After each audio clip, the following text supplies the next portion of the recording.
If you speak English, you are living inside a world the Anglo-Saxons made. The language in your mouth, the names on your maps, the legal and cultural bones of every country that ever called itself part of the English-speaking world. All of it traces back to a few generations of migrants who crossed the North Sea in the 5th century and settled an island that already had a civilization on it. They were not the first people there. They were not even close to the majority. And yet, within a century of their arrival, the civilization they found had effectively ceased to exist. Its language gone, its towns empty, its church dismantled, its people bearing new names in a new tongue. That is the thing that does not add up. The people who were already there, the Romano-British, heirs to 4 centuries of Roman order, vastly outnumbered the Anglo-Saxons. They survived. Their bloodlines are still in the population today, and yet they stopped being themselves so completely and so quickly that it looks from the outside less like a conquest and more like a disappearance. What the Anglo-Saxons actually did to Britain and how they did it without the numbers to force it is one of the most extraordinary puzzles in the history of the Western world.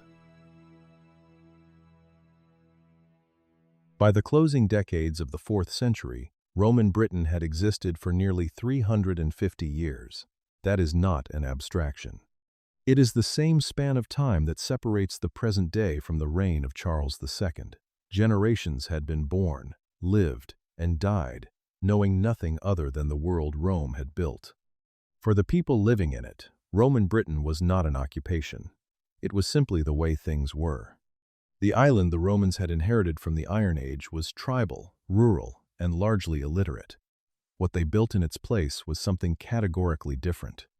By the late 4th century, Britannia had 28 major towns, a road network of more than 10,000 miles, a standing army that had shrunk but still numbered in the tens of thousands, and a population of somewhere between 3 and 4 million people, the majority of them living in the countryside, but organized around a provincial economy whose center of gravity was urban. Londinium sat at the heart of it. By the early 2nd century, it had become the largest city in the province, with a population of roughly 60,000 people at its peak, a cosmopolitan, ethnically diverse place where merchants from the eastern Mediterranean, soldiers from North Africa, and administrators from Gaul lived beside native Britons who had adopted Roman names and Roman habits across 3 generations. It had a basilica large enough to rival anything in the Western Empire, public baths, an amphitheater, and a governor's palace on the north bank of the Thames. The road system was not merely impressive by ancient standards. It was, in functional terms, a nervous system, the infrastructure through which tax, grain, soldiers, and information moved. Towns were connected to towns, farms were connected to markets, the army was connected to its supply lines. Without the roads, Roman Britain did not work. Without the towns the roads connected, the roads had no purpose. The whole thing was a single integrated machine, and it depended absolutely on the authority that had built it. That authority expressed itself through a class of people who have no simple modern equivalent, the Romano-British elite. These were the landowners, magistrates, and civic officials who governed the towns and administered the countryside in the name of Rome. They were not Roman in the ethnic sense. Most of them were the descendants of Iron Age British families who had, over several generations, adopted Roman names, Roman dress, Roman religion, and Roman political culture. They spoke Latin, or at least a version of it, as their language of power. They built themselves Roman villas. They gave their sons Roman educations. Their identity was a performance, and they had been performing it for so long that it had become entirely real.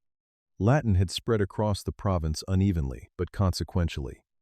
In the towns, among the elite, and within the army, it was the essential language, the only medium through which law, commerce, and administration could function.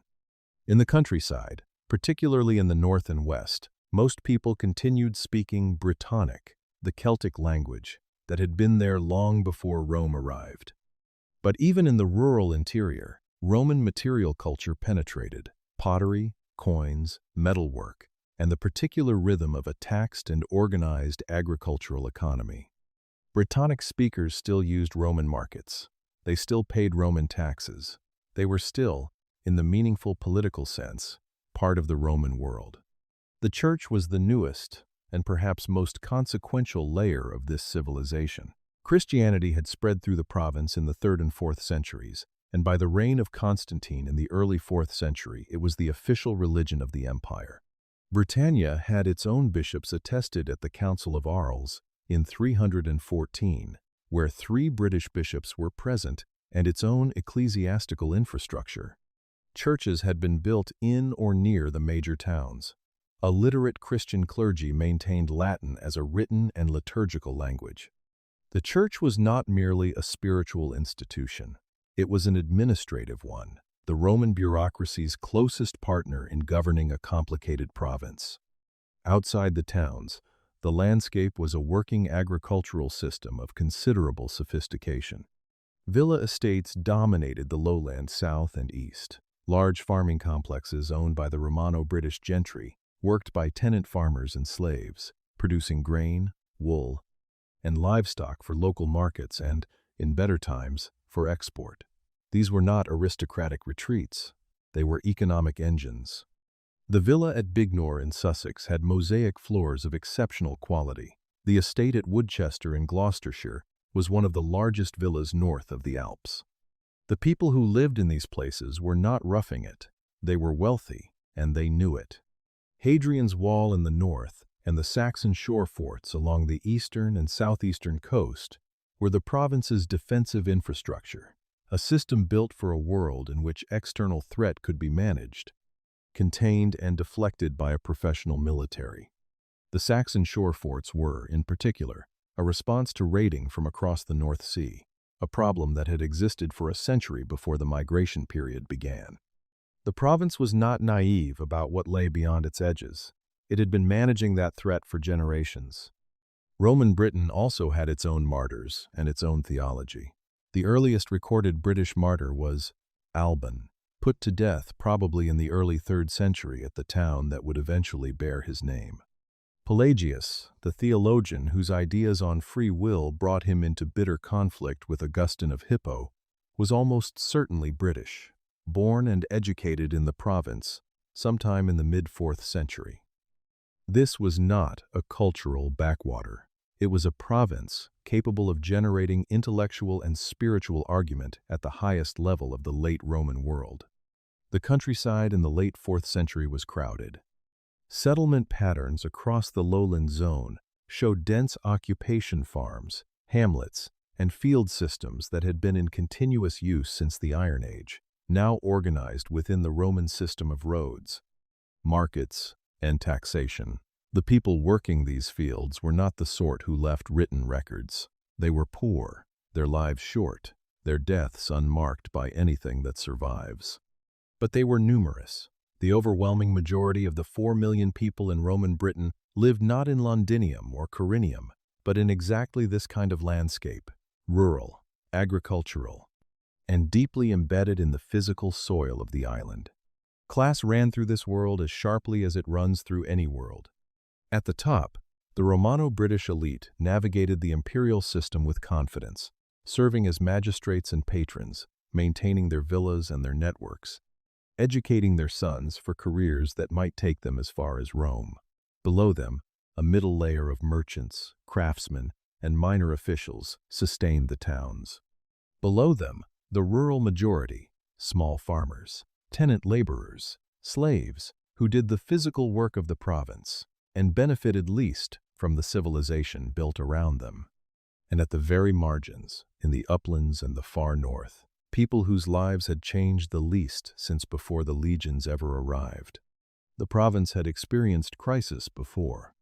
The 3rd century had been catastrophic for much of the empire usurpations, economic disruption, plague, and military collapse along multiple frontiers simultaneously. Britannia had not been immune. There had been years in which the roads fell quiet and the tax collectors stopped coming. But the province had recovered, and by the mid-4th century it was, in many respects, prospering again. The villa economy was at its height. The towns were still functioning. The army still manned the wall. The idea that it could all simply stop existing would have been incomprehensible to anyone alive in 360. And yet there were signs, for those who cared to read them. The army had been thinned repeatedly across the 4th century as emperors stripped troops from the provinces to fight one another on the continent. The political instability of the late empire meant that Britain's defenses depended increasingly on the assumption that the frontier held elsewhere too, that the Rhine, the Danube, and the passes through the Alps would not be breached before help could arrive. It was the kind of assumption that works until it stops working. The men and women of 4th century Roman Britain did not know they were living in the final chapter. That is worth pausing on. They woke in their villas, attended their markets, argued their cases in basilicas, and prayed in their churches, all of it conducted with the settled certainty of people inside a world that had proven durable and would go on.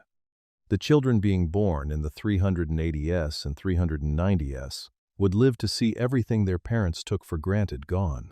They would watch it end, but they could not yet see it coming.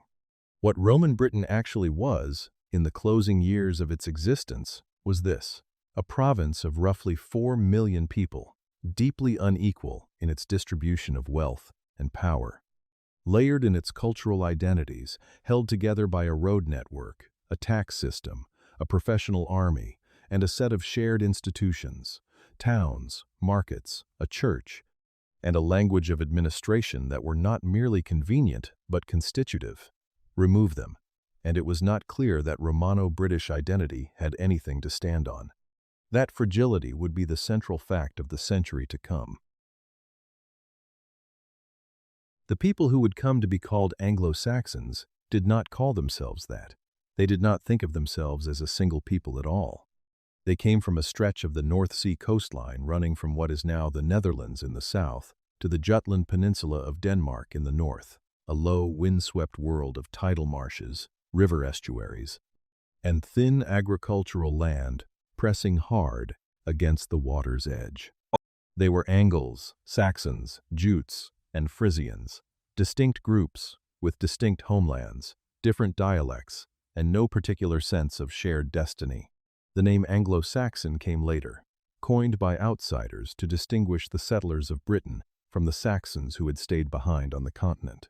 The Angles came from Angeln, a narrow strip of land in what is now Schleswig-Holstein, in the very south of the Jutland Peninsula, wedged between the Schlei Inlet and the Flensburg Fjord. It was not large. By the time the migration was over, the Venerable Bede would write that Angeln had been entirely emptied, that so many of its people had crossed to Britain that the old homeland stood deserted. Whether Bede was exaggerating is uncertain, but the direction of the claim is credible. The Angles who settled in Britain gave their name to the whole enterprise. England is Angleland. English is the Angle tongue. A people from a small peninsula on the southern edge of Denmark named an entire nation and its language. The Saxons held a wider territory, the North Sea coast of what is now Lower Saxony, stretching from the Elbe to the Weser and inland across the low-lying plains of northwestern Germany. Their name probably derived from a short, single-edged blade called a seax, a weapon so associated with them that it became a kind of tribal signature.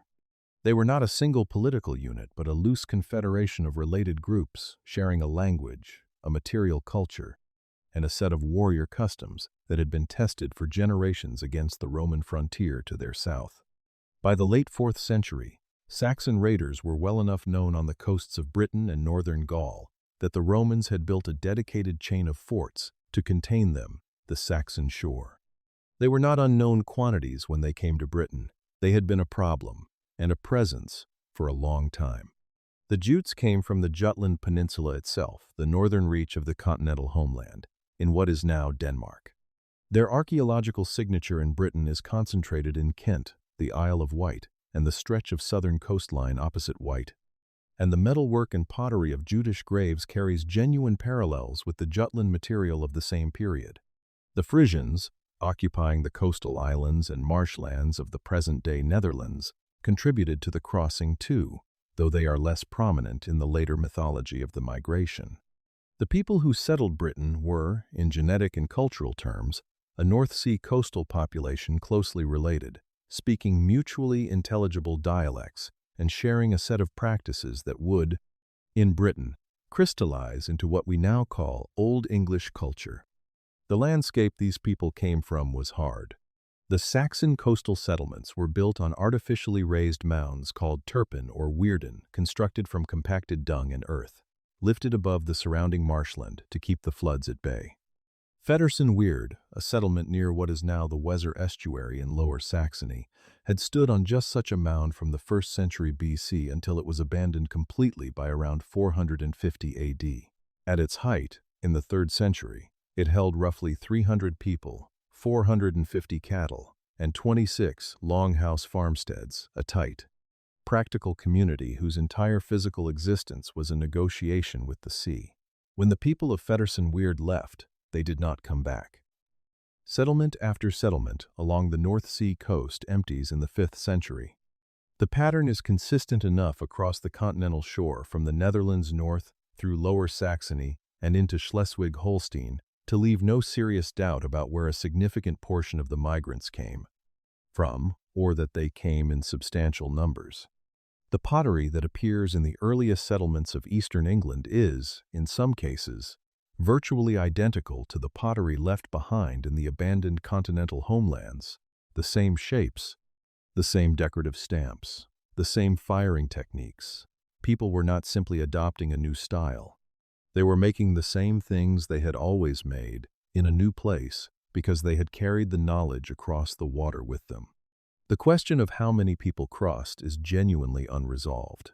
Estimates range widely from as few as 20,000 migrants over the whole period to as many as 200,000. What can be said with reasonable confidence is that the migration was not a single event, but a sustained process unfolding across several generations, from the early 5th century through the 6th, with the heaviest movement probably occurring in the decades either side of 450. It was not a single fleet or a single army. It was family groups, war bands, and community clusters making the crossing at different times, settling in different places, and finding different conditions waiting for them on the other side. The migrants who came earliest arrived into a Britain that was already beginning to come apart. The eastern and southeastern coasts, Kent, East Anglia, Lincolnshire, the Thames estuary, were closest to the continental homelands and received the first and densest settlements. Spong Hill in Norfolk, the largest early Anglo-Saxon cremation site in England, was in use from the early decades of the 5th century. The people cremated there carried the same burial customs as the communities of Schleswig-Holstein they had left behind. They had arrived early, they had claimed ground, and they were burning their dead in the old way, in the old urns, in a new country. Bede, writing in 731 from his monastery at Jarrow, is the primary literary source for the migration story, and he imposed on it a tidiness it almost certainly did not have. He gave the crossing a date 449 AD and named 3 tribes, Angles, Saxons, and Jutes. He named 2 leaders, Hengist and Horsa, brothers, invited to Britain by a British king named Vortigern to serve as mercenary defenders against raiding from the Picts in the north. It is a clean, purposeful narrative. The archaeological record is messier. Settlement had already begun before 449. The migrants were more diverse than 3 tribes. Hengist and Horsa may or may not have been real men, but the broad structure of Bede's account, that the migration was initially tied to a request for military service, is not implausible, and it matches a pattern well attested across the late Roman world. The use of Germanic warriors as paid defenders of Roman territory was standard practice by the late 4th century. These fighters, called foederati, were not Roman citizens, but were bound by treaty to serve Roman military interests. Britannia had used them. The Saxon shore forts may have been garrisoned in part by exactly this kind of arrangement. When Roman central authority collapsed, the British sub-Roman elite inherited both the problem the forts were built to manage and the habit of solving military problems by hiring the people who caused them. Vortigern, whatever his exact historical reality, represents a recognizable type, a post-Roman strongman making the most rational available choice in conditions where the old rules had stopped applying. The migrants were not, in the main, arriving as conquerors into empty land. They were arriving into a landscape that still had people in it, people who were disoriented, undergoverned, and in some regions, suffering the cascading consequences of economic and administrative collapse. In the areas of heaviest continental settlement, particularly in the east, the newcomers clearly dominated numerically within a generation or two. But even there, the people who had been on the land before the migration did not disappear. They remained. The question was not whether they survived, but what they became. The migrants brought with them a specific and distinctive material culture. Their houses were different rectangular post-built structures, and sunken-floored buildings called Grubenhäuser replaced the roundhouse and villa traditions of Roman Britain with striking speed across the lowland. Zone. Their dress was different. The brooches, wrist clasps, and square-headed pins of the continental Germanic tradition appear in British graves from the early 5th century, carried by women who had grown up wearing them. Their burial practice was different cremation in large communal urnfields, a tradition with roots going back centuries on the continental shore, replaced or existed alongside the inhumation customs of Roman Britain. Every one of these differences was a marker of identity, a signal about which world a person belonged to. Old English, the language they brought with them, was a West Germanic tongue, closely related to Old Frisian and Old Saxon, and more distantly related to Old High German and Old Norse. It had no significant debt to Latin or Brittonic. The people who spoke it had not been shaped by Rome. Their laws were oral, their literature was oral, their religion was polytheistic, a world of gods, whose names survive in the days of the week. Tuesday is Tuesday, Wednesday is Woden's Day, Thursday is Thor's Day, Friday is Frigg's Day. The migrants carried their cosmology into Britain so completely that it still structures the calendar of the English-speaking world 15 centuries later. The social organization the migrants brought was built around a warrior aristocracy.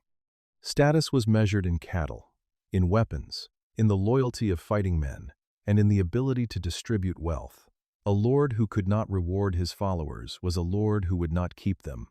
This was not a bureaucratic system. It did not require towns, tax collectors, or written records.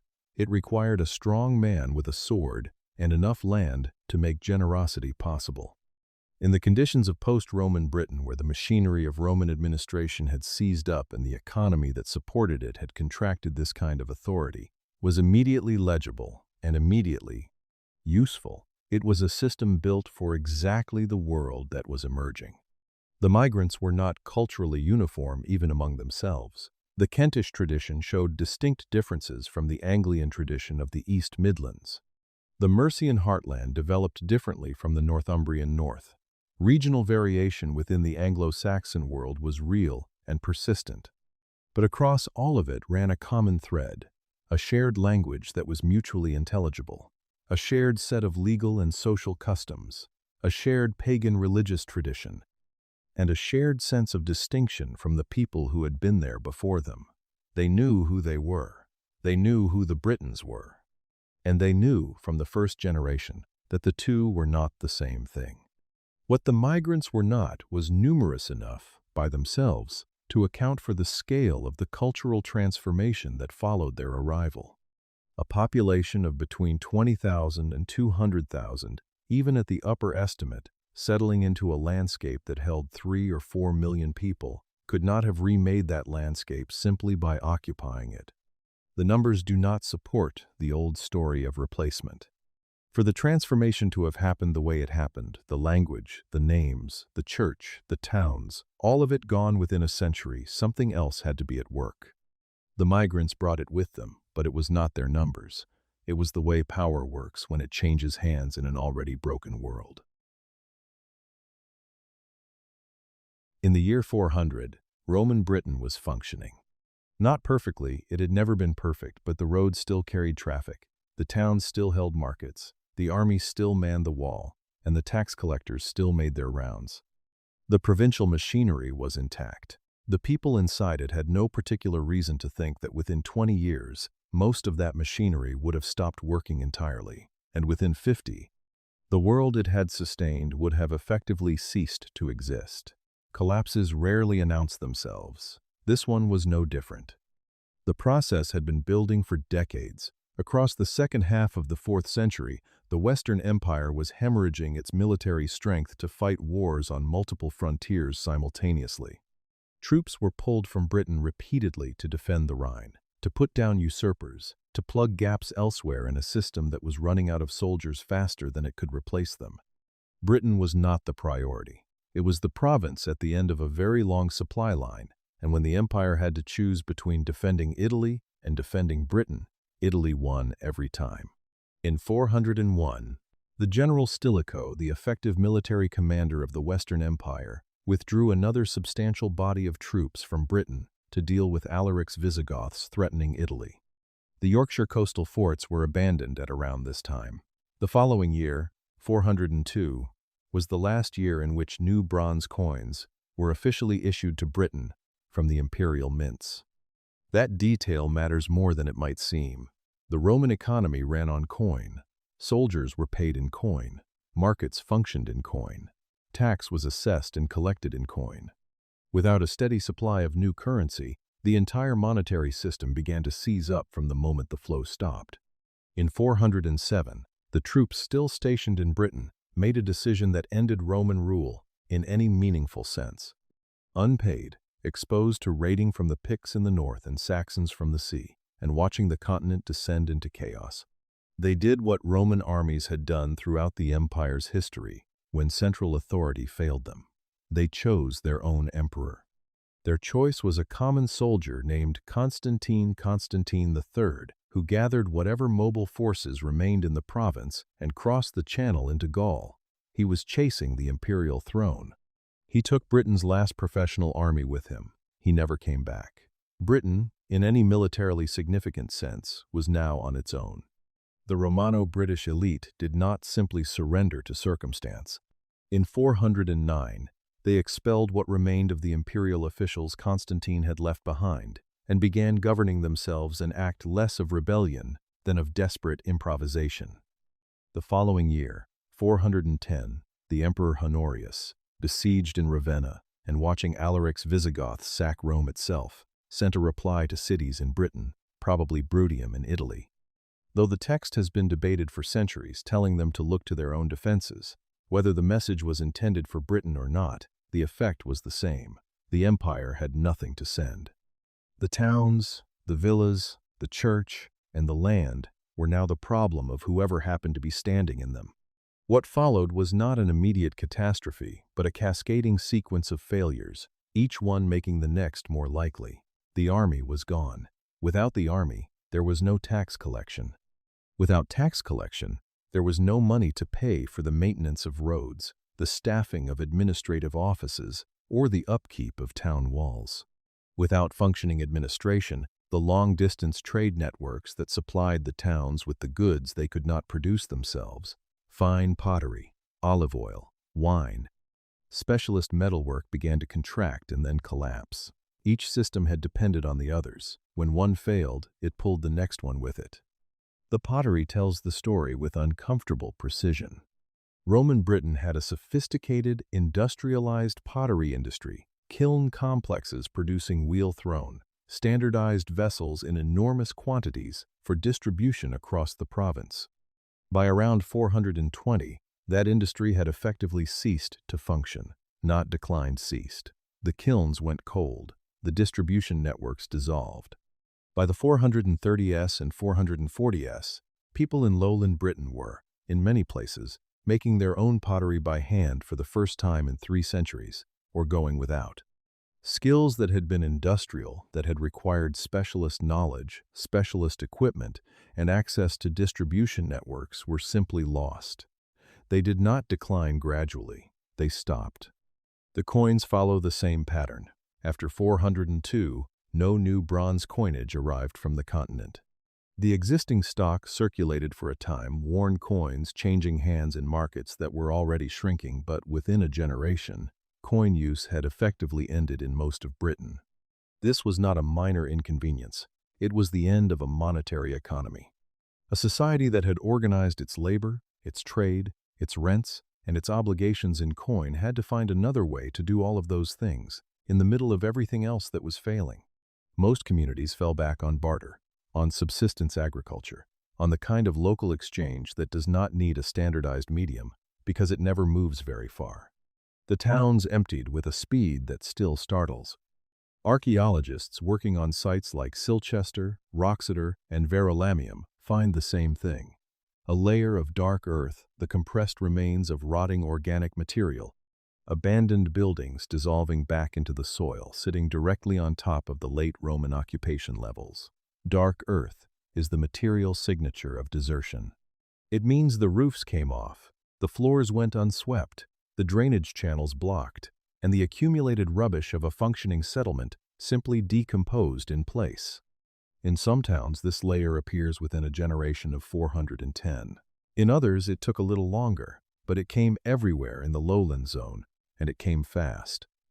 The Forum at Cirencester, one of the most prosperous towns in late Roman Britain, the second largest city in the province, had its paving covered by silt within a generation of the end of Roman rule. The Basilica at Wroxeter, one of the largest buildings in Roman Britain, was eventually dismantled and its stone reused by a sub-Roman leader, building a timber hall on the same site. A man who knew what a Roman building was for and chose to replace it with something else. Londinium, which had held 60,000 people at its height, shrank to a fraction of that and then effectively ceased to function as a city for several centuries. The places did not disappear from the landscape. They became ghosts of themselves. The countryside fared differently from the towns, and the difference matters. Rural communities were more self-sufficient and less dependent on the imperial infrastructure. Farms kept producing. Fields kept being plowed. People kept eating. But the organization of agricultural production, the villa estate system, the markets that absorbed surplus, the roads that moved goods to those markets, all of it degraded simultaneously. The great villa complexes of the lowland south, which had been economic engines of considerable sophistication, were abandoned as high-status residences within a generation of 410. Some were squatted. Some were stripped for materials. Some simply stood empty until their roofs fell in. The people who had lived in them did not vanish. They went somewhere. But the system that had made the villa worth maintaining was gone. Into this collapsing landscape, raiding intensified from every direction. The Picts pressed south from beyond Hadrian's Wall. The Scotti raided the western coasts from Ireland. And from the North Sea, Saxon raiders, the same coastal Germanic peoples who had been a nuisance for a century, now found an island whose defenses had essentially dissolved. The Saxon shore forts, built precisely to manage this threat, passed into the hands of local leaders and militias who lacked the resources, the training, and the centralized command structure to use them effectively. Britain had gone from being defended by one of the most professional armies in the ancient world to being defended by improvised warbands in the space of a single decade. Somewhere around 446, the exact date is uncertain, a group of sub-Roman British leaders sent a letter to Flavius Aetius, the last great general of the Western Empire, addressed to him in his third consulship. The letter survives only in fragments, preserved by the 6th century monk Gildas, but its desperation is unmistakable. "The barbarians drive us to the sea," it said. "The sea drives us back to the barbarians. Between the two, we are either slaughtered or drowned." It was a plea for the legions to return. Aetius did not reply. He had no legions to send. The Western Empire was in its own death throes. Britain was asking a drowning man for help. The failure of that appeal was a turning point, though no one alive at the time could have seen it that way. What it confirmed in practice, if not in any formal declaration, was that the political framework that had given Romano-British identity, its meaning was gone and was not coming back. Roman Britain had always derived its coherence from Rome, from the idea that this province was part of something larger, that its institutions were expressions of a civilization with authority behind them, that Latin and Christianity and urban life were the marks of belonging to the most powerful political order in the world. When Rome could no longer answer its own province's letters, that coherence had nowhere to stand. The plague added another layer of devastation to an already broken world. A major epidemic, probably a form of pandemic disease, struck Britain and much of the Western world in the mid-5th century. and its effects on an already weakened, malnourished, and disorganized population were severe. Population estimates for sub-Roman Britain suggest a significant decline from the late Roman peak of 3 to 4 million. The exact numbers are irrecoverable, but the direction is not in doubt. The countryside that the Anglo-Saxon settlers began arriving into was not the crowded, functional landscape of late Roman Britain. It was a landscape that had already lost a significant portion of its people, its organization, and its capacity to resist. This is the precondition without which nothing that follows makes sense. The Anglo-Saxons did not arrive into a functioning Roman province and overwhelm it. They arrived into the ruins of one. The administration was already gone. The towns were already emptying. The army was already absent. The monetary economy had already collapsed. The elite whose identity had been built around Roman institutions was already struggling to explain to themselves and their children why those institutions still mattered when nothing supported them anymore. The migrants did not create the crisis. They arrived into it. And that distinction between causing a collapse and inheriting one is what makes the cultural transformation that followed not just possible, but, in retrospect, almost inevitable. The migration did not happen all at once. There was no single fleet, no single year, no coordinated crossing of a people from one shore to another. It unfolded across generations, a sustained movement of families, war bands, and community clusters that began before the legions left and continued into the 7th century and beyond. Some came early, when Roman Britain was still partly functioning and the eastern coasts offered both opportunity and risk in roughly equal measure. Others came later, into a landscape that was already reorganizing itself around the new order. The migration was not an event. It was a process, and like most processes of its kind, it was messier, more human, and more varied than any single account can fully capture. The earliest settlers were almost certainly not strangers to Britain. Germanic warriors had been serving in the Roman army on the island for a century before the main migration began employed, precisely because they were effective fighters with a reputation. The Picts and the Saxon raiders themselves. Understood and respected. Some had settled, some had married. The line between the foederati who served Rome in Britain and the first wave of post-Roman migrants was probably not a clear one. The people who came after 410 were crossing into a shore that already had German-speaking communities on it, however small and scattered those communities were. The eastern coastline received the first and heaviest settlement. Kent, facing the continent across the shortest stretch of the Channel, was among the earliest landing grounds. East Anglia, the flat, watery country of Norfolk and Suffolk, attracted some of the largest concentrations of early settlers, drawn by land that was accessible from the sea, relatively lightly defended, and structurally similar to the low-lying coastal terrain they had left behind. Lincolnshire showed early and dense settlement. The Thames estuary opened the interior. Each of these places sat at the end of a short sea crossing from the continental homelands, and the North Sea, which looks on a modern map like a barrier, was, for peoples who had grown up reading its currents and managing its tides, something much closer to a road. The sea crossing itself was within the capabilities of any competent North Sea community. The boats were not longships in the later Viking sense. They were smaller, clinker-built, oar-driven vessels suited to coastal and short-range open-sea navigation. A crossing from the Weser estuary to the Norfolk coast, depending on wind and tide, could be accomplished in a matter of days. A family group with their animals, their tools, and their household goods could make it in a single vessel if conditions allowed. The logistics of the migration were not heroic.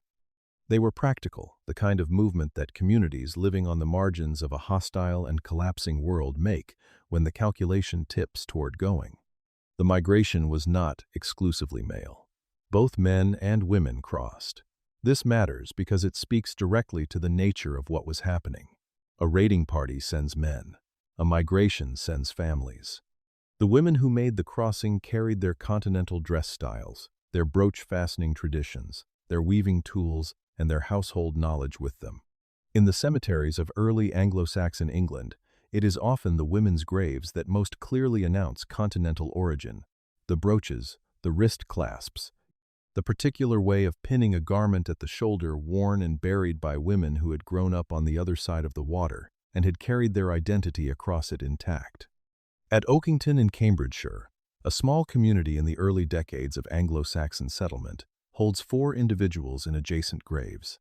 2 are of wholly continental origin. 1 is of wholly local British origin. 1 carries the ancestry of both. All 4 are buried in the same way, with the same kinds of grave goods, treated by their community as belonging to the same world.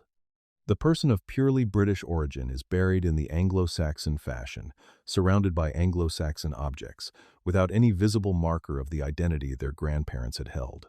Within a single generation in that one community, the boundary between migrant and native had become porous enough to disappear in death. At Buckland, near Dover, the pattern runs deeper. A family spanning at least 4 generations can be traced across the graves. The earliest members are wholly of continental origin people who crossed and settled and had children who knew only Britain.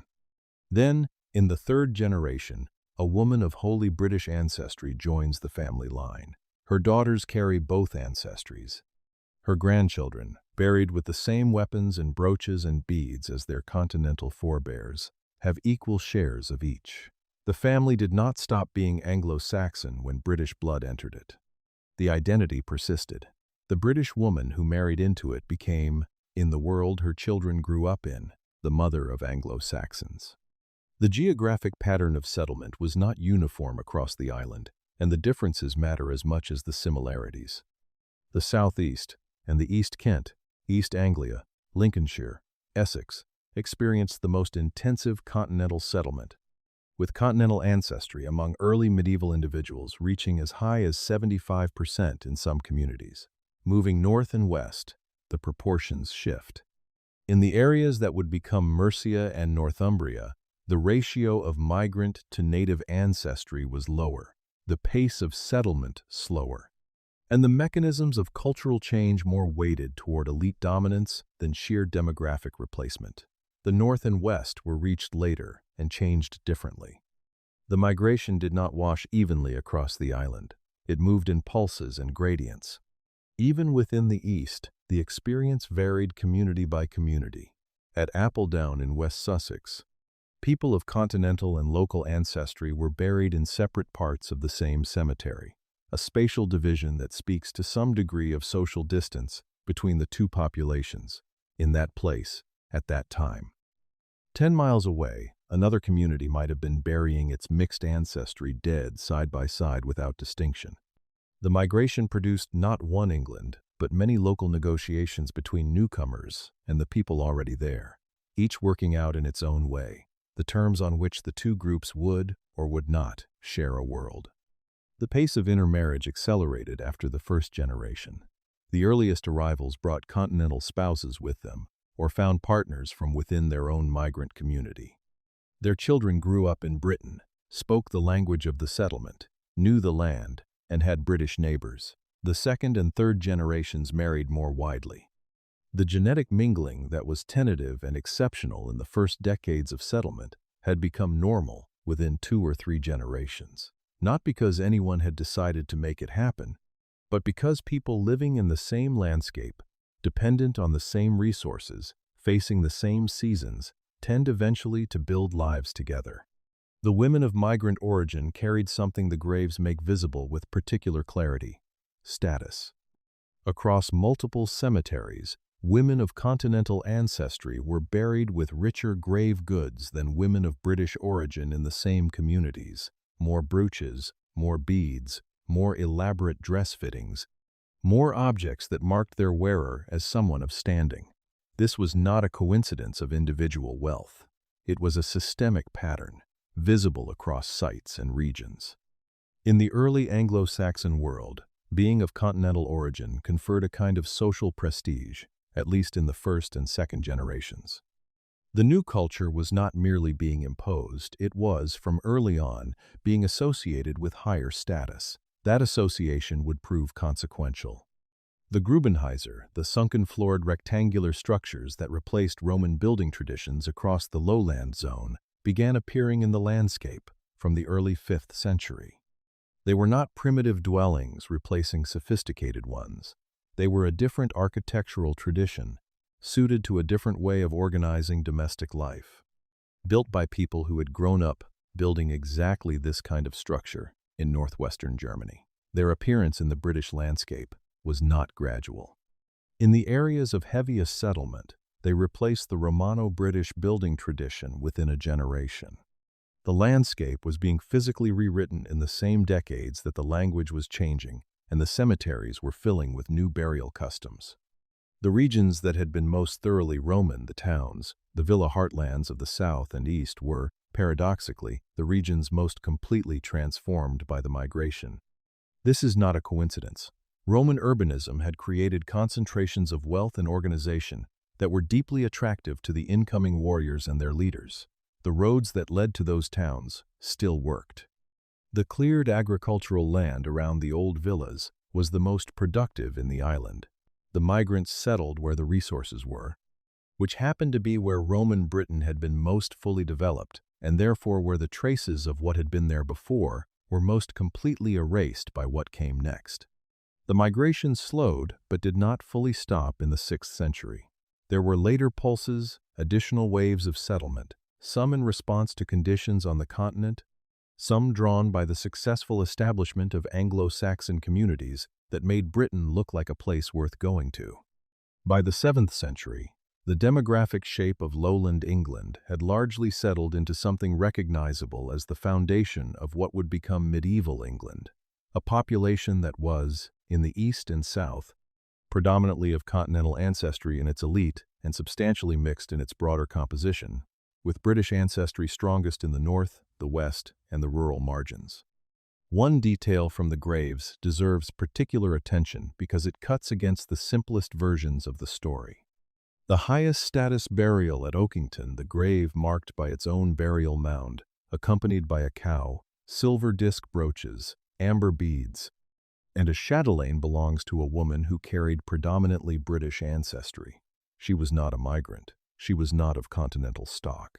She was buried in the full regalia of the Anglo-Saxon elite, in a community that was majority continental in origin, in a way that marked her as one of its most distinguished members.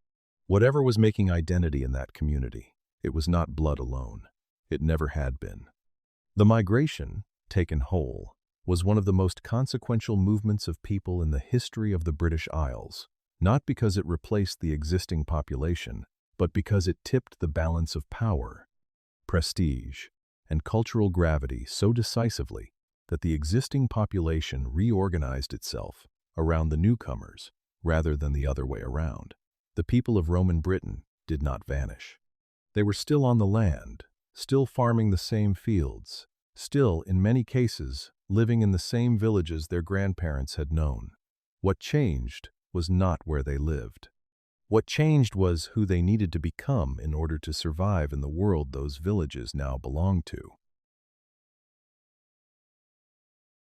The world the Anglo-Saxon settlers built in Britain was not a simplified version of something more sophisticated that had come before it. It was a different kind of world, organized around different principles, answering different questions about how authority works and what it is for. Roman Britain had been held together by bureaucracy, by tax rolls, written law, administrative hierarchy, and the implicit threat of an army that could enforce all of it. The world that replaced it was held together by something older and, in the conditions of post-Roman Britain, considerably more useful: the personal loyalty of armed men to a leader who could feed them, protect them, and make them rich. The Anglo-Saxon lord was, before anything else, a warlord. His authority did not derive from a title conferred by a distant emperor or from a legal position ratified by a civic council. It derived from his ability to attract and keep fighting men, to lead them successfully in battle, and to distribute the proceeds of that success generously enough to ensure they came back the next time. A lord who could not reward his followers was a lord who would not keep them, and a lord without followers was simply a man with a sword and no particular future. The entire system was built on a logic of mutual obligation that was transparent, unambiguous, and enforced not by courts, but by the ever-present possibility of violence. At the center of this world was the hall, Not the forum, not the basilica, not the church, the hall. A timber building, large enough to seat a lord and his fighting men at long tables, its hearth fire throwing light across the faces of warriors who ate together, drank together, and slept on its floor together when the feasting was done. The hall was where loyalty was expressed and renewed, where a lord performed his identity as a generous ring-giver, where poets recited the deeds of great men and reminded everyone present of what greatness looked like and what it required. It was a social machine, designed to bind men to each other and to their lord through the repeated, ritualized exchange of food, drink, gifts, and honor. The gifts were not ceremonial gestures, they were the substance of the relationship. A sword given by a lord to a warrior was not merely a weapon, it was a public statement of that warrior's value, a physical record of the bond between them, something that could be worn into battle as evidence that someone powerful had found you worth rewarding. Rings, armbands, decorated scabbards, fine cloaks, all of it circulated through the hall economy as tokens of obligation and return. A lord who hoarded treasure rather than distributing it was failing at the most fundamental requirement of his position. The word used in Old English for a good lord beaggifa, ring-giver, made the transaction explicit. Generosity was not a virtue added to power, it was how power was constituted. Into this system, land was the ultimate prize and ultimate instrument. Controlling land meant controlling the labor that worked it, the crops it produced, and the surplus that could be converted into the weapons, horses, and gifts that kept a warband loyal and operational.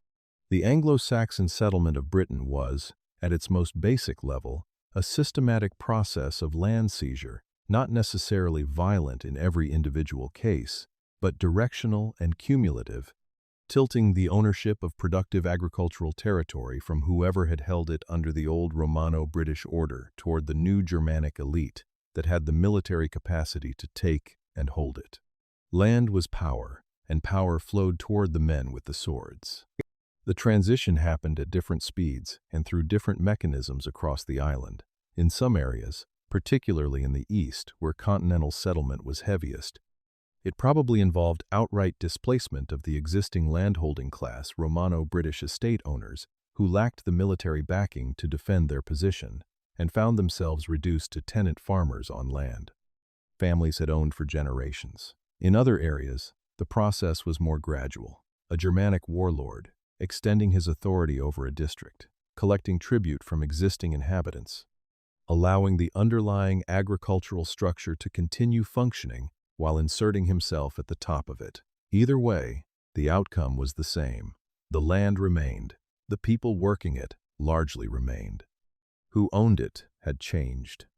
The British population that fell under Anglo-Saxon dominance did not disappear from the legal record it was written into it, in terms that left no ambiguity about its position. The late 7th century law code of King Ian of Wessex distinguishes between Saxons and Britons explicitly, and the distinction is not merely ethnic, it is financial. A Briton's wergild, the legally established payment owed to his family if he was killed, was set at between a half and a fifth of the equivalent payment for a Saxon of comparable economic standing. A man's legal worth, in the most literal sense, depended on which side of the ethnic boundary he stood on. Being British, in the Kingdom of Wessex in 690, was a quantifiable disadvantage, written into the law by the people who had made themselves the law. The word the Anglo-Saxons used for a Briton was weal. It meant foreigner. It was the same word they used for slave. This was not a coincidence of linguistic drift. It was a record of the social reality that had hardened across 2 or 3 generations of Anglo-Saxon dominance, a reality in which the people who had been here first occupied the lowest rungs of the new order. Their legal personhood diminished, their identity renamed in the language of those who had come to replace them. The word is still in use. It became the name of the one part of Britain where British identity, language, and legal standing managed to survive, Wales. The mechanisms of control were not purely military. A warlord who held territory did not need to station warriors at every farmstead to enforce his authority. He needed enough visible military capacity, enough armed men, enough demonstrated willingness to use them to make resistance obviously costly. In a landscape where coordinated resistance had become almost impossible, where the towns that had once served as nodes of collective organization were empty, where the church that had provided institutional continuity was fractured, and where the roads that connected communities still worked, but now served the movements of a new elite, the conditions for effective domination by a small group were remarkably favorable. The petty kingdoms that emerged across lowland Britain in the 5th and 6th centuries were not stable or peaceful. They fought each other constantly. A king's survival depended on military success, and military success required land and tribute, which required fighting neighbors for it. This endemic warfare between Anglo-Saxon kingdoms was, paradoxically, one of the mechanisms that consolidated Anglo-Saxon cultural dominance over the British population. The Britons caught between competing Anglo-Saxon warlords had no patron, no protector, and no political entity capable of advocating for their interests. They were subjects of whoever happened to be winning in their district this season. The most powerful Anglo-Saxon king of a given period could claim the title of Bretwalda, a term that meant, in effect, wide ruler or overlord of Britain. It was not a constitutional position. It was a recognition by other kings that one man's military capacity and political reach exceeded theirs sufficiently to demand tribute and deference. Bede listed 7 men who had held this status before his own time. Each of them had achieved it through the same mechanism: victory in battle, the accumulation of land and tribute, and the ability to distribute enough of those gains to keep a sufficiently large warband loyal and in the field. The logic never changed, even as the scale grew. The Romano-British elite did not vanish from the landscape the moment the Anglo-Saxon warlords established their dominance. There is evidence, particularly in the West and North, of sub-Roman British leaders maintaining power for decades into the 5th and 6th centuries, operating in the same modes of authority, sometimes even using residual Roman titles and institutions to legitimate their position. Figures like Ambrosius Aurelianus, described by Gildas as a man of Roman ancestry who organized effective British resistance against the Anglo-Saxons, represent a class of people who understood both worlds and tried to hold the old one together by force. They failed, not because they were outfought in every engagement, but because the institutional framework that had given their authority meaning was gone and could not be rebuilt. The speed with which British elites in the lowland zone either disappeared or transformed themselves into something that looked Anglo-Saxon is one of the most revealing facts of the period. Within 2 generations of the main settlement phase, the practice of giving children Roman or Brittonic names had effectively ceased across most of the lowland East. The elite families who survived, who managed to hold on to land and status in the new order, survived by making themselves legible in the new system. They adopted Anglo-Saxon names, Anglo-Saxon dress, Anglo-Saxon burial customs, and probably, in most cases, Old English as their language of daily life. The alternative was to remain visibly British, in a world where being British carried a legal and social discount that compounded across generations. The new kingdoms were pagan. The Germanic gods, Woden, Thunor, Tiw, Frigg, presided over the warband's world, with a theology perfectly suited to it. Woden was the god of warriors and of kings, the lord of the hall of the slain, the patron of the kind of violent, honor-driven, gift-rewarding social order the Anglo-Saxon elite had brought from the continent. The Christian Church, which had been one of the primary institutional pillars of Romano-British identity, found itself without royal patronage, without resources, and without a functioning urban infrastructure to support its clergy. It retreated, fractured, and in the lowland zone, largely ceased to exist as an organized presence for the better part of a century. A civilization's religion, like its language, is only as durable as the power structure that sustains it. The Hall economy produced winners and losers with brutal clarity. A warrior who distinguished himself in battle could accumulate gifts, status, and eventually land. A man who failed to find a lord, or whose lord was defeated, had nowhere in the system to stand. For the British population living under Anglo-Saxon rule, the same logic applied in harsher terms. The path to anything resembling security ran through the Lord. And the Lord's world was an Anglo-Saxon one. To approach it, you needed to speak its language, sometimes literally, always culturally. The incentive structure of the new order was not designed to assimilate the Britons. It produced assimilation as a byproduct of the fact that every practical advantage in daily life sat on the Anglo-Saxon side of the ethnic line. This is the mechanism that the population numbers alone can never explain. A few tens of thousands of migrants, even 100,000, spread across a generation, could not have remade an island of 3 or 4 million people by force alone. What they could do, and what they did, was establish a system in which power, land, legal standing, and social respect all flowed through an Anglo-Saxon identity. In that system, being British was not merely unfashionable, it was structurally disadvantageous in ways that accumulated across every generation that lived inside it. The Britons who became Anglo-Saxon were not conquered. They made a calculation, conscious or otherwise, about which side of a social boundary it was better to be on. And generation by generation, in their hundreds of thousands, they crossed it. In the year 400, Latin was spoken across the whole of the Western Roman world, in North Africa, in Spain, in Gaul, in Italy, and in Britain. Over the following centuries, Germanic peoples moved into all of these territories. The Franks took Gaul, the Visigoths and Suebi carved up Spain and Portugal. The Lombards and Ostrogoths settled Italy. In every single one of those places, something remarkable happened. The Germanic newcomers, however militarily dominant, eventually adopted the language of the people they had conquered. Gaul became French-speaking. Spain became Spanish-speaking. Italy remained Italian-speaking. The Latin of the conquered survived. The Germanic of the conquerors did not. In every case but one. Britain is the exception, the single former Roman province, where Latin and its derivative speech did not survive the arrival of Germanic settlers, where Old English replaced not only the language of the newcomers' neighbors, but every language that had preceded it, and left almost no trace of what had been spoken there before. This is not a small anomaly. It is one of the most extraordinary linguistic events in European history, and it demands explanation.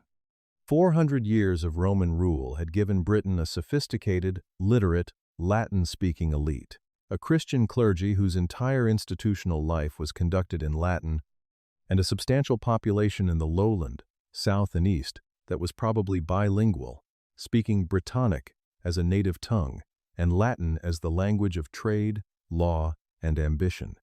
By 700, that Latin had vanished almost entirely from what is now England. In its place was Old English, a language with no meaningful debt to either Latin or Brittonic, which had arrived in the island within living memory of the people whose grandchildren now spoke nothing else. The comparison with Gaul cuts to the heart of why this matters. When the Franks conquered Gaul in the late 5th and 6th centuries, they arrived as military masters over a Gallo-Roman population that vastly outnumbered them. Within 2 or 3 generations, the Frankish elite was speaking a form of Latin. They had been absorbed, linguistically, by the people they ruled. Why did the same thing not happen in Britain? Why did the Germanic settlers not, as their counterparts did everywhere else, simply learn to speak the language of the people around them? The answer is not that they were different kinds of people. The answer is that Britain was a different kind of place. The key mechanism in Gaul and Spain was the survival of a Romanized urban elite with enough institutional continuity, enough churches, courts, scribes, schools, and Latin-literate administrators to maintain Latin as the language of power even after the political order that had created it collapsed. The Frankish king needed Latin-speaking administrators to run his kingdom. The Visigothic ruler needed Latin-literate clergy to manage his relationship with the church.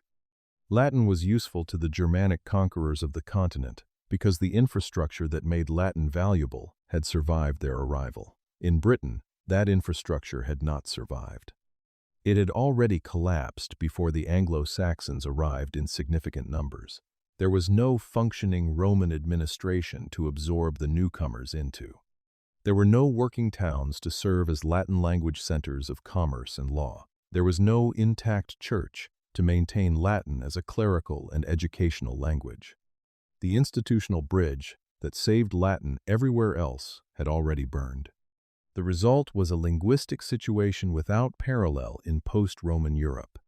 In lowland Britain, Old English arrived not as the language of a ruling minority imposed on a Latin-speaking majority, which would have produced bilingualism and eventual absorption, as it did in Gaul, but as the language of the only functioning power structure in a landscape where all other power structures had dissolved. There was no prestigious Latin-speaking institution left to resist it. There was no Gallo-Roman bishop negotiating with the Frankish king in a shared administrative language. There was a warlord in a timber hall, and the language he spoke was Old English, and the language of his hall was the only language in the district that had any social purchase. The Britons who came into contact with the Anglo-Saxon world were, in the lowland zone, almost certainly bilingual in Brittonic and Latin. Their grandparents had used Latin in markets and courts. Their parents had probably still used it in church, if any functioning church remained. But the generation that came of age in the mid-5th century was the first to grow up in a world where Latin had no institutional home.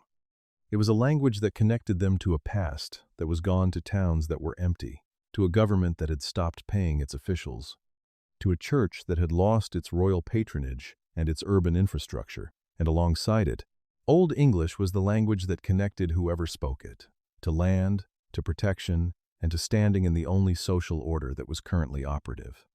Language shifts of this scale happen when people make the calculation, rarely consciously, always practically, that the new language is more useful than the old one. A Briton in the lowland East in 480, trying to negotiate with the lord who now controlled the land his family farmed, needed Old English. He needed it to explain his situation, to argue his case, to satisfy his obligations, to buy things in a market where the traders spoke Germanic. His children needed it to build lives in the world they were actually in. Whether the Brittonic and Latin of his parents was retained as a domestic language for a generation or two, spoken at home, used in prayer, remembered in song, is impossible to know with certainty. What is clear is that it was not transmitted to his grandchildren as a language of public life, and languages that cease to have a public function die. The silence that Old English maintains about its neighbors is itself evidence of how total the transition was. A language that exists alongside another language for any sustained period accumulates loanwords from it, words for things, activities, and concepts that the borrowing language lacks or finds imprecise. Old English has almost none from Brittonic. Scholars have counted with confidence fewer than 10 Brittonic loanwords in the entire early Old English vocabulary that are neither archaic nor local. The Latin loanwords are more numerous, but they are mostly shared with the continental Germanic languages and cannot be attributed with certainty to contact in Britain specifically. The language that millions of people in lowland Britain had spoken for generations left fewer than 10 words in the tongue that replaced it. It is as if the conversation never happened. That silence is, linguistically, almost impossible to achieve through simple population replacement. When two populations live alongside each other for generations, as the genetic evidence shows the Anglo-Saxons and Britons did, language contact is inevitable, and loanwords accumulate in both directions.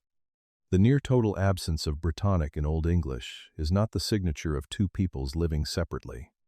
It is the signature of one people abandoning its language so rapidly and completely that there was no sustained bilingual generation in which transfer could occur. The Britons who shifted to Old English did so fast enough and thoroughly enough that their native tongue left almost no mark on the language they shifted into. The Church holds a particular place in this story because it was, in the Roman world, the primary institution responsible for maintaining Latin as a literate and administrative language.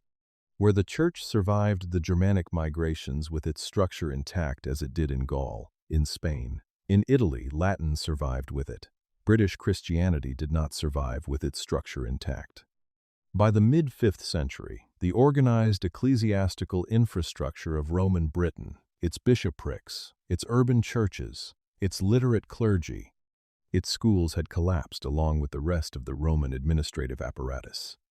There was no functioning hierarchy to maintain Latin learning, no scriptorium producing manuscripts, no bishop corresponding in Latin with Rome and requiring his subordinates to do the same. The language had lost the institution that kept it alive.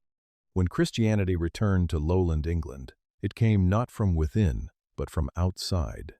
Pope Gregory's mission, led by Augustine, arrived in Kent in 597, more than a century and a half after the main settlement phase had begun. By that time, the lowland zone was Anglo-Saxon in language, law, culture, and identity. The Christianity that Augustine brought with him was grafted onto an Old English world, not onto a surviving Latin one. The new church in England wrote in Latin for liturgical and scholarly purposes, but the language it inhabited was Old English. It had arrived too late to save what had existed before. All it could do was build on what the Anglo-Saxons had made. In Wales and Cornwall, the Highland zone that remained under British control, the pattern was different. Latin persisted in the church there into the 7th century and beyond, sustained by an ecclesiastical structure that had survived because Anglo-Saxon political dominance had not reached those regions. The contrast between the Highland zone, where Latin maintained a foothold in the church long after the Roman period, and the lowland zone, where it vanished within 2 or 3 generations of the settlement, tracks almost perfectly with the boundary of effective Anglo-Saxon political control. Latin did not die because it was inherently fragile. It died where power had changed hands. The prestige mechanism ran in reverse in Britain compared to every other post-Roman European territory. On the continent, the Germanic newcomers wanted to be associated with Roman civilization. It was a mark of legitimacy, sophistication, and administrative capacity. They adopted Latin because Latin was the language of the world they were trying to rule. In Britain, Roman civilization had visibly failed. Its towns were ruins. Its roads were maintained by nobody. Its officials had gone and not come back. Its army had stripped the province of its soldiers and then collapsed in a continental war. Being Roman in lowland Britain in 450 was not a mark of sophistication. It was an association with a project that had ended badly. Old English, by contrast, was the language of the people who were currently winning, currently holding the land, currently capable of offering protection. Prestige had simply changed hands, and language followed it. There is a thought experiment that captures the mechanism cleanly. Imagine a Briton in the mid-5th century lowland zone who speaks Brittonic at home, Latin in church, and has just begun learning Old English to deal with the Germanic lord who controls his district. His children grow up in the same situation, but with more Old English and less Latin. The church in their village has no priest, and the last Latin inscription they can read is fading on a stone near a collapsed villa. His grandchildren speak Old English as their first language. They have heard Brittonic from their grandmother. They have never heard Latin spoken by anyone who knew what it was for. The language did not die because anyone decided to kill it. It died because there was nothing left to keep it breathing. Old English absorbed the British landscape, even as it erased British speech. The rivers kept their Brittonic names: Thames, Avon, Severn, Trent, Exe. The major topographical features, hills, valleys, forests, often retained their pre-Anglo-Saxon forms, anglicized in pronunciation, but recognizably descended from the Celtic. The land remembered what the language forgot. But the names of the places where people lived, did business, and built their identities, those were replaced, in the lowland east and south, almost completely. The village names, the estate names, the names of the new political units they were, Old English, coined by people whose ancestors had never spoken anything else, applied to a landscape they had made their own. The death of Latin in Britain is not, in the end, a story about language. It is a story about what happens to a culture's self-sustaining systems when those systems are removed faster than they can be rebuilt. Latin survived in Gaul because the Gallo-Roman Church kept producing Latin-literate clergy who kept the language alive as an institutional tool. It survived in Spain because the Visigothic kings found the existing administrative class too useful to discard. It survived in Italy because the infrastructure of Roman civilization was densest there and proved most resilient. In Britain, there was no such resilience, because the institutional machinery had already been stripped out before anyone arrived to inherit it. The Anglo-Saxons did not kill Latin. They arrived into a world where Latin was already dying of institutional starvation, and they replaced it with the only language that, in that world, had anywhere to go. A civilization announces itself in three ways above all others: in what it calls its sacred places, in what it calls its settlements, and in what it calls its children. By these three measures, the names of churches, the names on the land, and the names people gave to their sons and daughters, Roman Britain had declared itself, generation after generation, to be a particular kind of world. Within a century of the Anglo-Saxon settlement, all three of those declarations had been replaced in the lowland zone so thoroughly that the world underneath them was almost invisible. To understand what the Anglo-Saxons actually did to Britain, you have to understand what happened to these three things, and why their disappearance was not incidental, but constitutive. The Church of Roman Britain was one of the most significant institutions in the late Empire, not merely spiritually, but administratively and culturally. By the 4th century, it had bishops in London, York, Lincoln, and Cirencester, confirmed by their attendance at the Council of Arles in 314. It maintained the literate clergy whose Latin learning sustained the administrative life of the province. It oversaw the martyr cults Alban at Verulamium, Aaron and Julius at Caerleon, that gave British Christianity its local saints and its sense of sacred geography. It was, in short, one of the primary institutions through which Romano-British people understood themselves to be part of a civilized Christian Latin world. When the church collapsed in the lowland zone, it was not a religious event alone. It was the destruction of the most important identity-sustaining institution that Roman Britain possessed. The collapse was not immediate, and it was not total, even in the lowland east. Scattered eccles place names from the Latin ecclesia, meaning church, survive across England in places as far east as Kent and as far north as Yorkshire. Marking points where a British Christian community held on long enough to give its meeting place a name that the incoming Anglo-Saxons then preserved, anglicized but recognizable, in their own language. These eccles' names are the archaeological footprint of Romano-British Christianity's dying embers, each one a small, forgotten community that held services in a language nobody around them spoke anymore, until it too dissolved into the Anglo-Saxon world that surrounded it. But they are exceptions. They are the traces that prove the rule by their rarity. What overwhelmed Romano-British Christianity in the lowland zone was not persecution. The Anglo-Saxons did not systematically hunt down Christian clergy or demolish Christian buildings as a matter of policy. What they did was withdraw the conditions under which organized Christianity could function.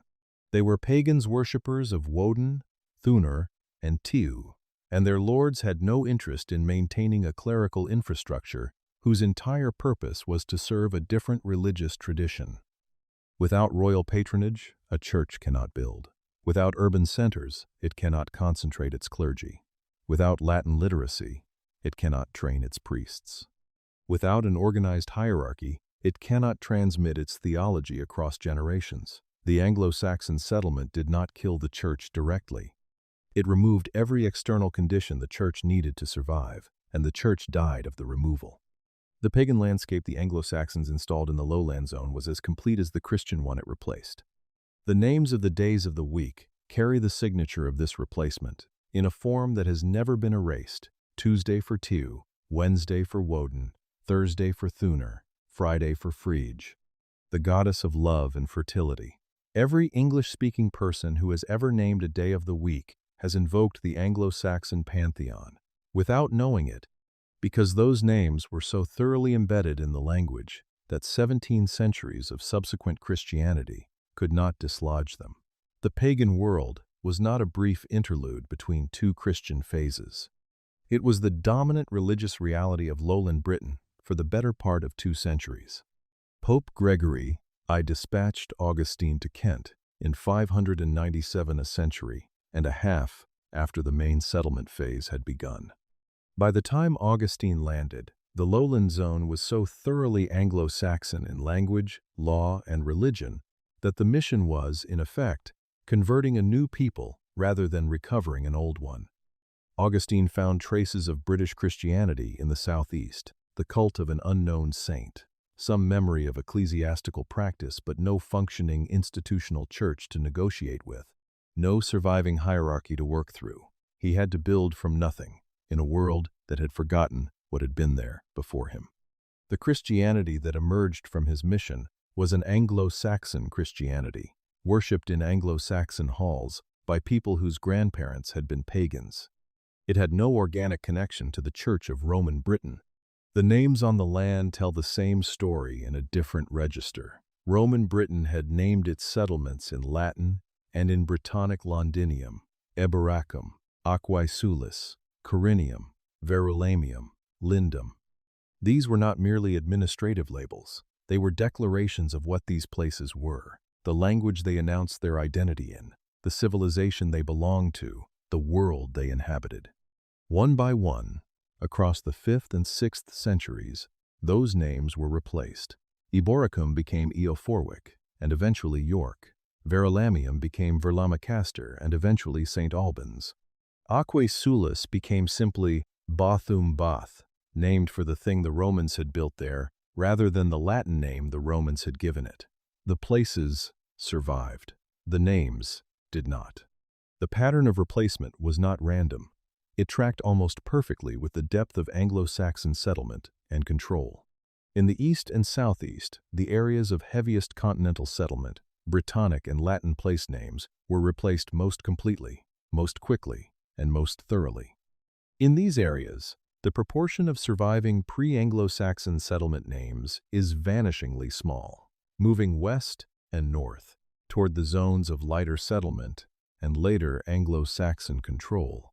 More names survived a residue of the earlier world preserved in the places where the New World arrived later or imposed itself less completely.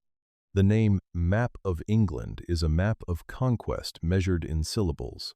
The rivers and major landscape features held their names when the settlements did not, and the reason is practical rather than sentimental. A settler arriving in a new landscape needs to ask the existing inhabitants what the great river is called: the Thames, the Severn, the Trent, the Exe, the Avon. All of these are Brittonic names. Adopted and anglicized by people who needed a name for something already named and had no reason to create a new one. But the farm down the track, the new clearing in the forest, the settlement that grew up around the Lord's Hall, these were named fresh, in Old English, by people who had built them. The big permanent things remembered the old world. The lived, inhabited, named by people world spoke only the new one. Nowhere is this more visible than in the contrast between eastern and western England. In East Anglia, Norfolk, Suffolk, Lincolnshire, the settlement names are almost uniformly Old English in origin. The field systems, the farm names, the village names, all of it coined in a language whose speakers had never heard Brittonic spoken by anyone with power or prestige. Carry that comparison west into the Welsh Marches, into Cumbria, into Cornwall, and you find a different landscape, one where Brittonic names survive in much greater density, where the Old World left deeper traces, where the Anglo-Saxon displacement either arrived later, went less deep, or never arrived at all. Two countries, geographically continuous, linguistically divided by the depth of a migration. The names people gave their children are the most intimate register of cultural identity there is. You name a child, in the language of the world, you expect that child to inhabit. Roman Britain named its children with the three-part Roman naming convention praenomen, nomen, cognomen, or, in the more Romanized British families of the late Empire, with single Latin or Latinized Brittonic names that announced their bearer's place in a particular social world.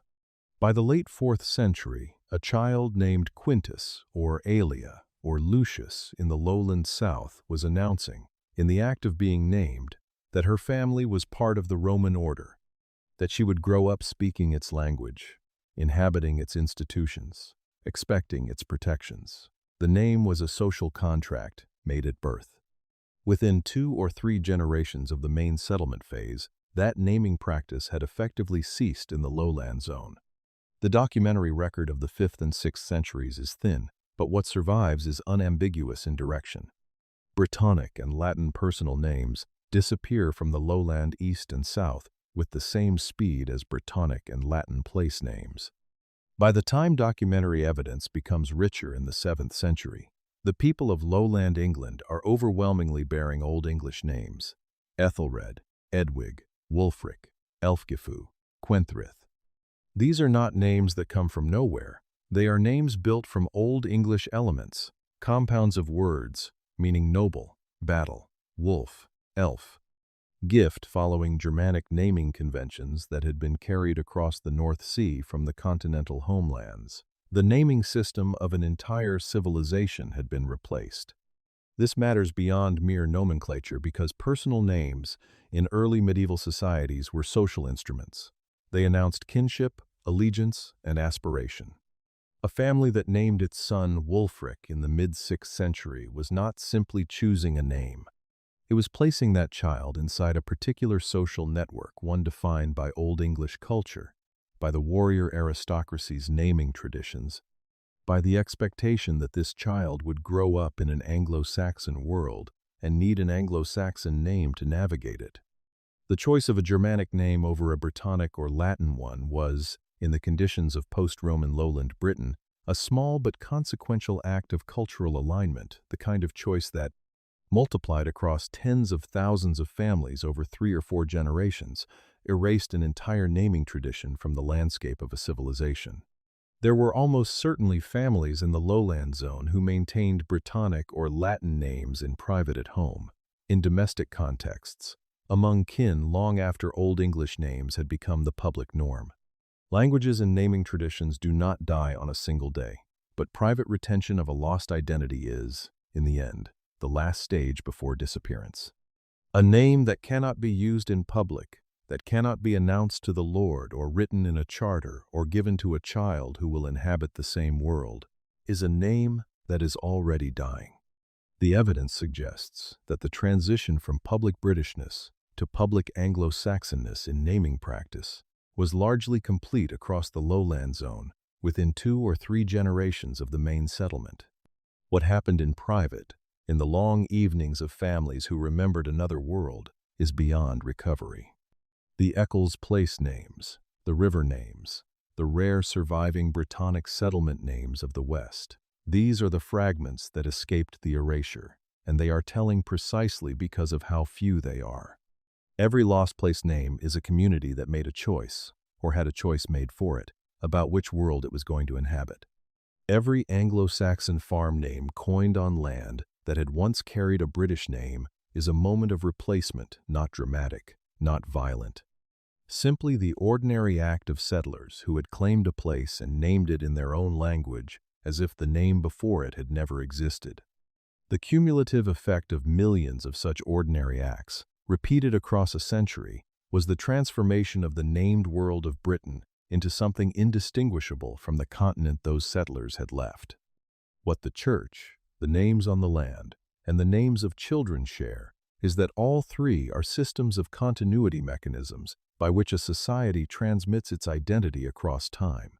Destroy the Church, and you destroy the institution that maintains the sacred geography, the Latin literacy, and the Christian calendar through which a Romano-British person understood their world. Replace the names on the land, and you replace the daily, involuntary reminder that this place has a history in a particular language and culture. Change the names of children, and you sever the bond between a family's past and its future in a way that compounds irrevocably with every generation. The Anglo-Saxons did not need to replace the population of Roman Britain to erase Roman Britain. They only needed to replace these 3 things, and they did. The central fact of this story, the fact that makes everything else both possible and necessary to explain, is that the Romano-British population did not disappear. They were not driven into the sea, not exterminated, not replaced root and branch by a people who crossed from the continent and occupied their land.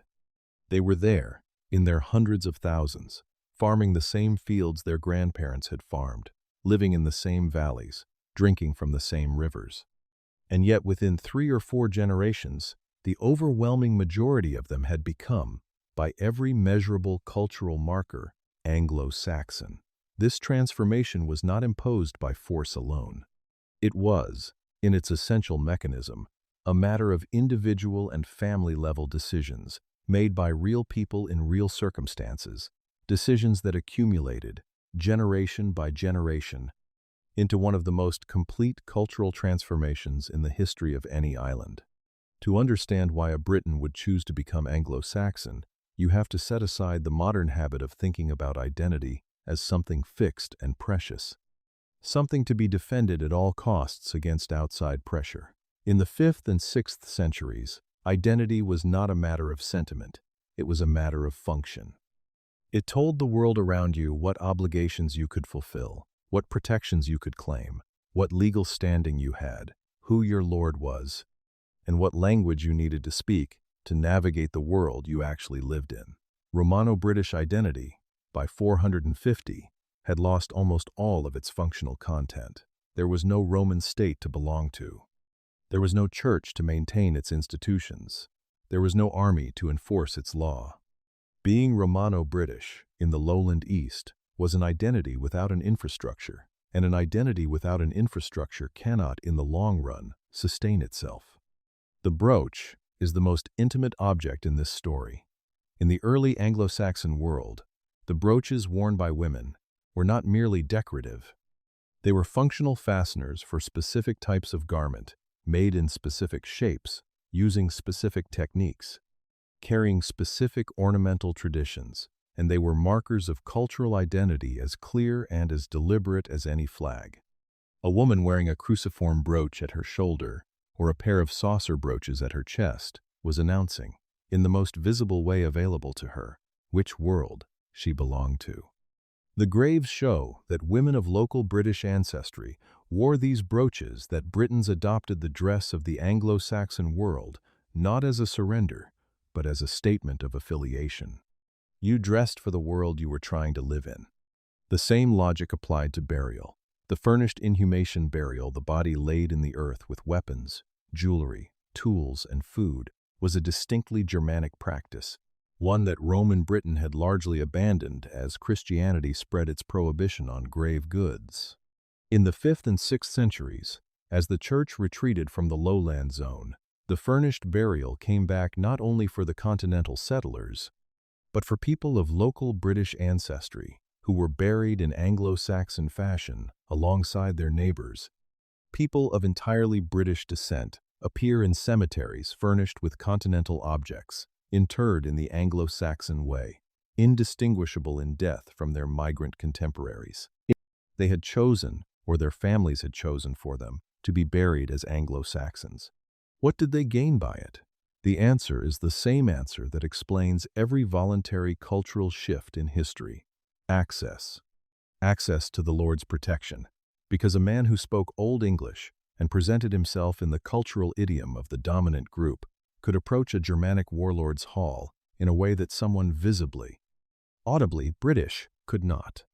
Access to land, because the systems by which land was held and transferred in the new order were Anglo-Saxon systems, conducted in Old English, secured by Anglo-Saxon legal custom. Access to marriage, because intermarriage between the two populations was happening from the first generation, and a family that spoke Old English and dressed in the continental fashion was a more plausible marriage partner for a continental family than one that clung to the forms of a vanished world. Access, in the most basic sense, to a future. The process was not uniform across the social spectrum. At the top, it moved fastest. The sub-Roman British elite, the landowners, the minor administrators, the military leaders of what remained of the old order, faced the most urgent pressure to adapt, because they had the most to lose from the reorganization of power. A British lord who held land in an area of Anglo-Saxon dominance had two choices: fight and almost certainly lose, or find a way to make himself legible to the new elite. Some fought. The career of Ambrosius Aurelianus, the Romano-British leader who organized resistance against Anglo-Saxon expansion in the late 5th century, shows that organized British military resistance was possible and, for a time, effective. But it was ultimately a rearguard action. The political trajectory of the lowland zone was settled. The British elite that survived in the new order did so by transformation. They adopted Old English. They adopted Germanic naming conventions. They took on the roles that the Anglo-Saxon lord economy could accommodate as estate managers, as skilled craftsmen, as minor retainers who knew the land and could make themselves useful to a lord who had recently acquired it. Some almost certainly passed as Anglo-Saxon within a generation, their British ancestry invisible in their dress, their language, and their name. The legal distinction that the Wurgold encoded the measurable penalty of being identifiably British gave every ambitious family a clear incentive to stop being identifiable. The calculation was simple. One generation of visible British identity cost your children half their legal worth. At the bottom of the social scale, the pressure was different, but the direction was the same. For the rural poor, the laborers and tenant farmers who worked the land under whoever happened to hold it, the immediate practical world was, in many ways, unchanged by the migration. The fields were the same, the seasons were the same, the labor was the same. What changed was the language in which obligations were expressed, the name of the lord to whom they were owed, and the cultural context within which the small ceremonies of daily life, greeting, bargaining, praying, burying the dead were conducted. The rural poor had the least to gain from visible British identity because they had never derived much from it. Their accommodation to Anglo-Saxon culture was probably the least dramatic and the most complete, not an act of calculation but of simple proximity to a world that had replaced the one before it. The children in this story are the mechanism. A child born in the lowland East in 480 to a family of British descent, in a community that was half continental in its composition, grew up hearing Old English spoken by the neighbors, by the lord's men, at the market, in the songs and the stories and the oaths that filled the public air of daily life. Brittonic or Latin may have been the language of home, of the grandmother's prayers, of the old names spoken in private. But the child learned Old English because the world outside the door was Old English, and the world outside the door was where the child would have to build a life. By the time that child had children of their own, the private language of home had probably narrowed to a few phrases, a few prayers, a few names, the residue of an identity that had nowhere left to go. The cemeteries hold some of the most telling evidence of this process, because burial is where a family makes its most deliberate statement about identity. You bury your dead the way you want to be seen, the way you want your community to understand who this person was. At Appledown in West Sussex, people of British and continental ancestry were buried in separate sections of the same cemetery, suggesting that in that place, at that time, the two groups maintained a visible social distance. But Appledown is striking precisely because it is an exception. In most of the cemeteries studied, people of different ancestry were buried together, with the same kinds of objects, in the same orientations, without any spatial segregation. The majority of communities were not maintaining the boundary between British and Anglo-Saxon in death. They were already, in the most literal sense, burying it. The high-status woman at Oakington, the one buried under her own mound with silver brooches, amber beads, and a whole cow, is worth returning to precisely because of what she represents. She was of predominantly British ancestry, buried in the full material language of the Anglo-Saxon elite, in a community that was majority continental. She was not at the margins of her community. She was at its peak. Whatever the mechanism by which she had acquired her status, marriage, inheritance, skill, or the particular favor of a local lord, she had acquired it within an Anglo-Saxon framework, using Anglo-Saxon symbols in a way that the community around her recognized and respected. Her Britishness whatever form it took in her private life, was invisible in death. She had made herself legible in the only terms that, in that world, at that time, conferred lasting recognition. The retrospective reworking of kinship is one of the subtler but more consequential aspects of this transformation. As Britons shifted into Old English culture, they brought with them the social necessity of explaining who they were and where they came from, of situating themselves within a world that understood ancestry and kinship in Germanic terms. Families that had been Romano-British in their self-understanding began, over the course of 2 or 3 generations, to construct genealogies that connected them to Germanic forebears. Not necessarily fraudulently, memory is flexible, and the children of mixed unions could reasonably claim both sides, but in a direction that made their identity legible to the world they were now part of. The stories a society tells about its own origins are always the stories the present needs, not accurate records of the past. Language was both the most visible marker of the transition and, ultimately, the most consequential. You could wear an Anglo-Saxon brooch. You could be buried with Anglo-Saxon grave goods. You could give your children Germanic names. But if you opened your mouth and spoke Brittonic or Latin-accented Old English, the boundary announced itself. Speaking Old English fluently, without a betraying inflection, was the final act of the transformation, the one that, once achieved by a family's children, made the transition effectively irreversible. A person who grew up speaking Old English as a first language did not simply know the language. They inhabited the world that language constructed, with all of its categories, its social relationships, its stories, and its gods. They had not merely adopted a tongue, they had adopted a mind.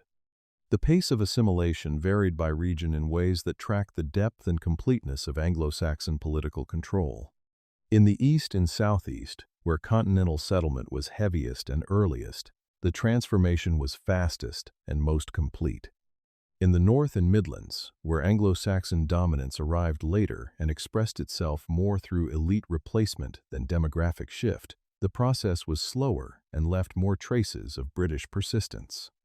The Britons of the Northumbrian uplands, of the Mercian hill country, of the surviving sub-Roman kingdoms of the West, had more time and more political cover for maintaining an older identity. But the direction was the same everywhere that Anglo-Saxon power eventually reached. The specific pace changed. The destination did not.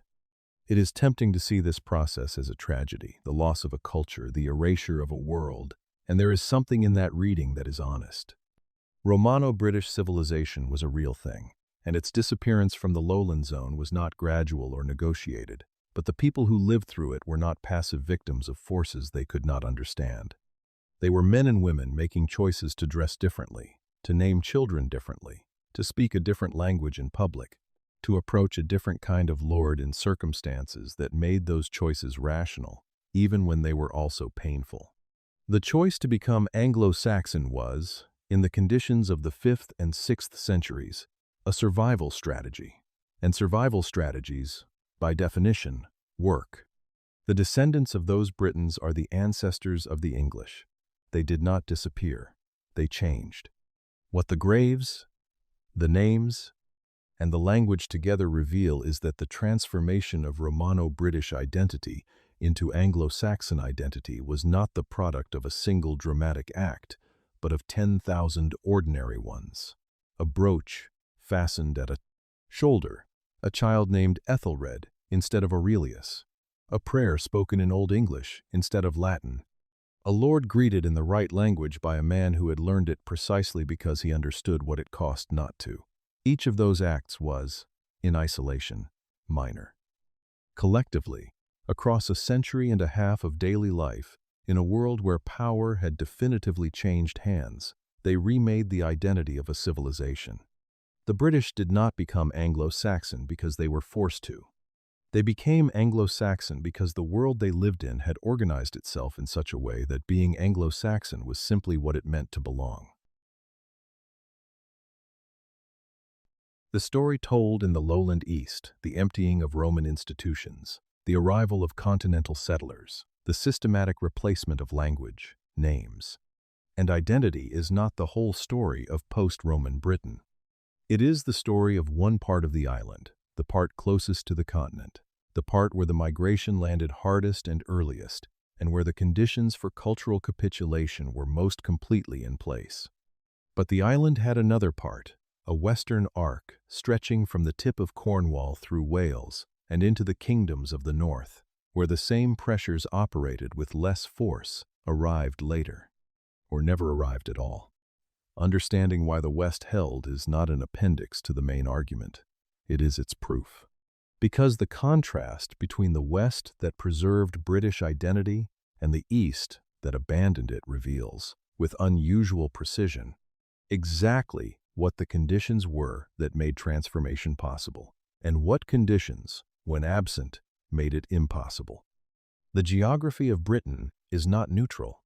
The lowland East, the great agricultural plain running from Kent to Lincolnshire, from the Thames Valley to East Anglia, is flat, open, fertile, and accessible from the sea. It was where Roman Britain was most thoroughly developed, where the towns were densest, where the villa economy was most productive, and where the roads ran straightest. It was also, for exactly these reasons, where Anglo-Saxon settlement was easiest, fastest, and most complete. The Highland West is something different, mountainous, heavily wooded in the early medieval period, with valleys that could be defended and coasts that faced the Atlantic rather than the North Sea. It was harder to reach, harder to cross, and harder to dominate. Geography alone did not preserve British identity in the West, but it gave the West the time that the East never had. The kingdoms that emerged in post-Roman Wales were not simply the remnants of a defeated civilization clinging to their hills.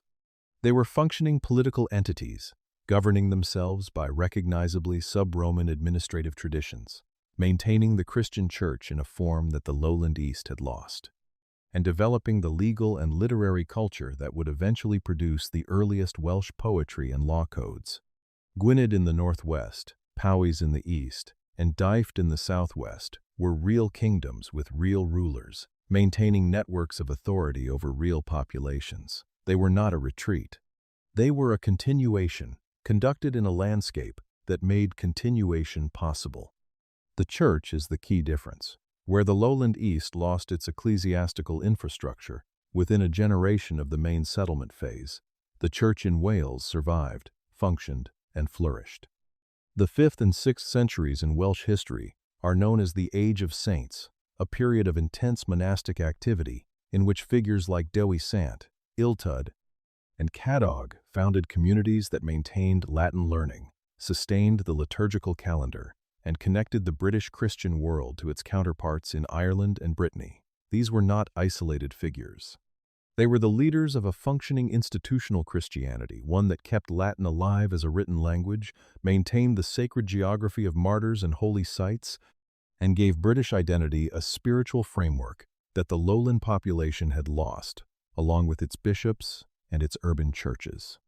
The monastic tradition that developed in the Welsh West in this period was distinctive and vigorous.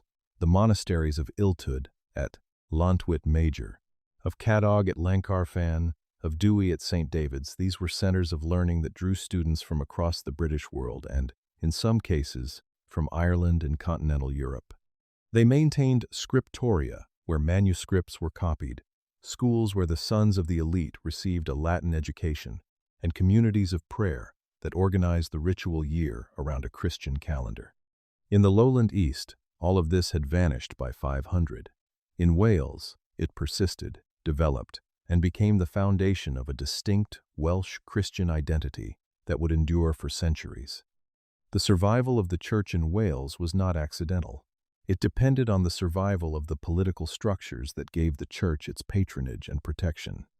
A Welsh king who maintained a Christian court, who endowed a monastery, who invited monks to educate his children and pray for his soul, was doing what the Romano-British elite had always done in relation to the church, using religious patronage as a political instrument and an identity marker. The difference between Wales and the lowland East was not that the Britons of the West were more devout. It was that the Britons of the West still had kings who could afford to be patrons, because those kings had not lost their kingdoms. The contrast with the lowland East exposes the mechanism of collapse with particular clarity.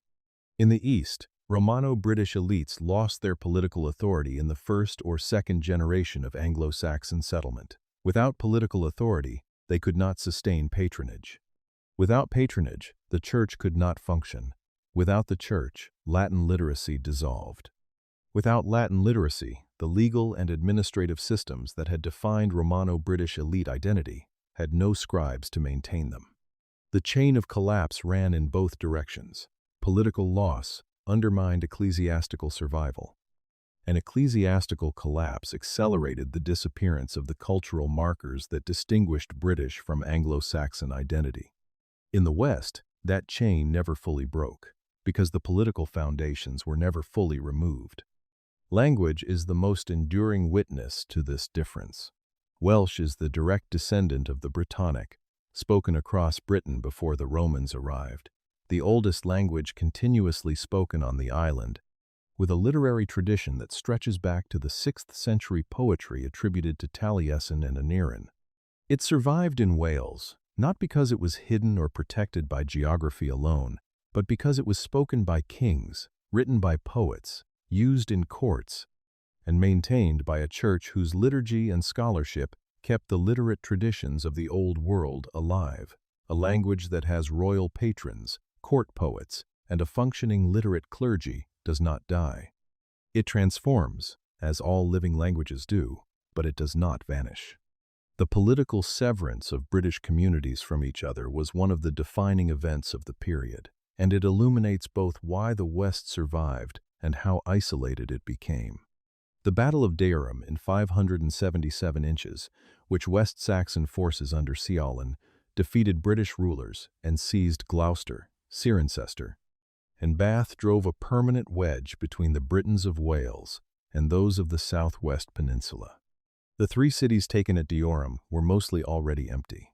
The dark earth had come for them long before the Saxons did, but the political fact of their capture severed the land connection between 2 British communities that had previously been able to support each other.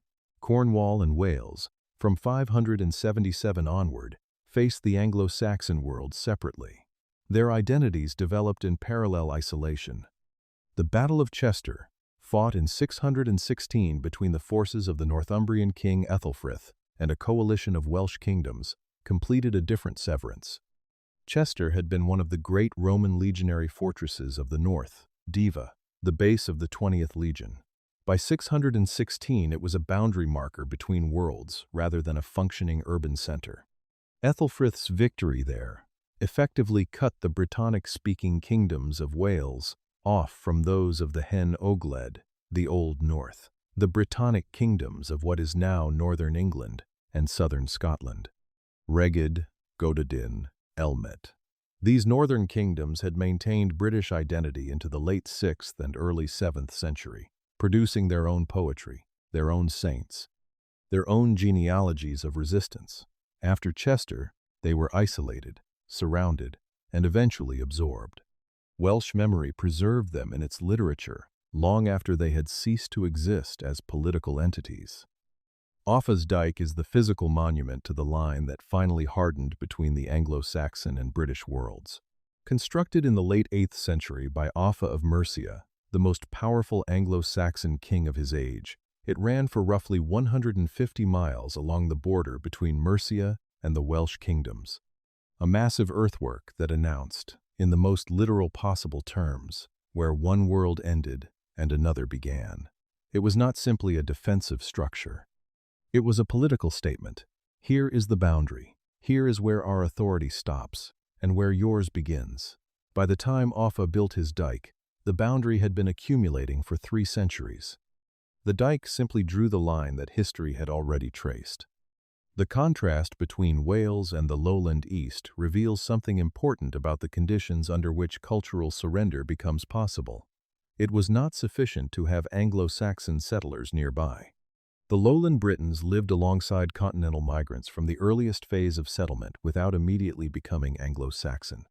What converted that proximity into transformation was the removal of the institutional framework, the church, the courts. The elite patronage networks that gave British identity its social content and its practical value. In Wales, that framework survived. The church kept functioning. The kings kept ruling. The poets kept composing. Identity is not an abstraction. It is a set of practices sustained by institutions. Where the institutions held, the identity held with them. Cornwall presents a slightly different case, a peninsula separated from Wales after Deorham, and facing the Anglo-Saxon expansion of Wessex from the east, without the depth of territory or the density of kingdoms that Wales possessed. Cornish survived as a spoken language until the early modern period, with the last native speaker, Dolly Pentreath, dying in 1777. But Cornish's decline, when it came, followed the same pattern as British identity everywhere.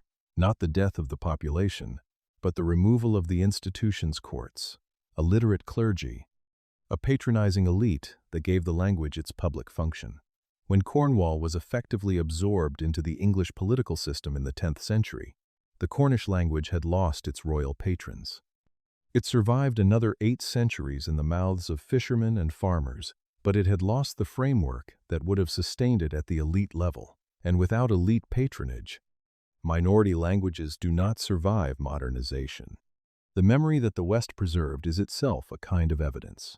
Welsh literature from the early medieval period carries explicit, burning memory of the lost East, of the lands taken, the kingdoms destroyed, the communities severed.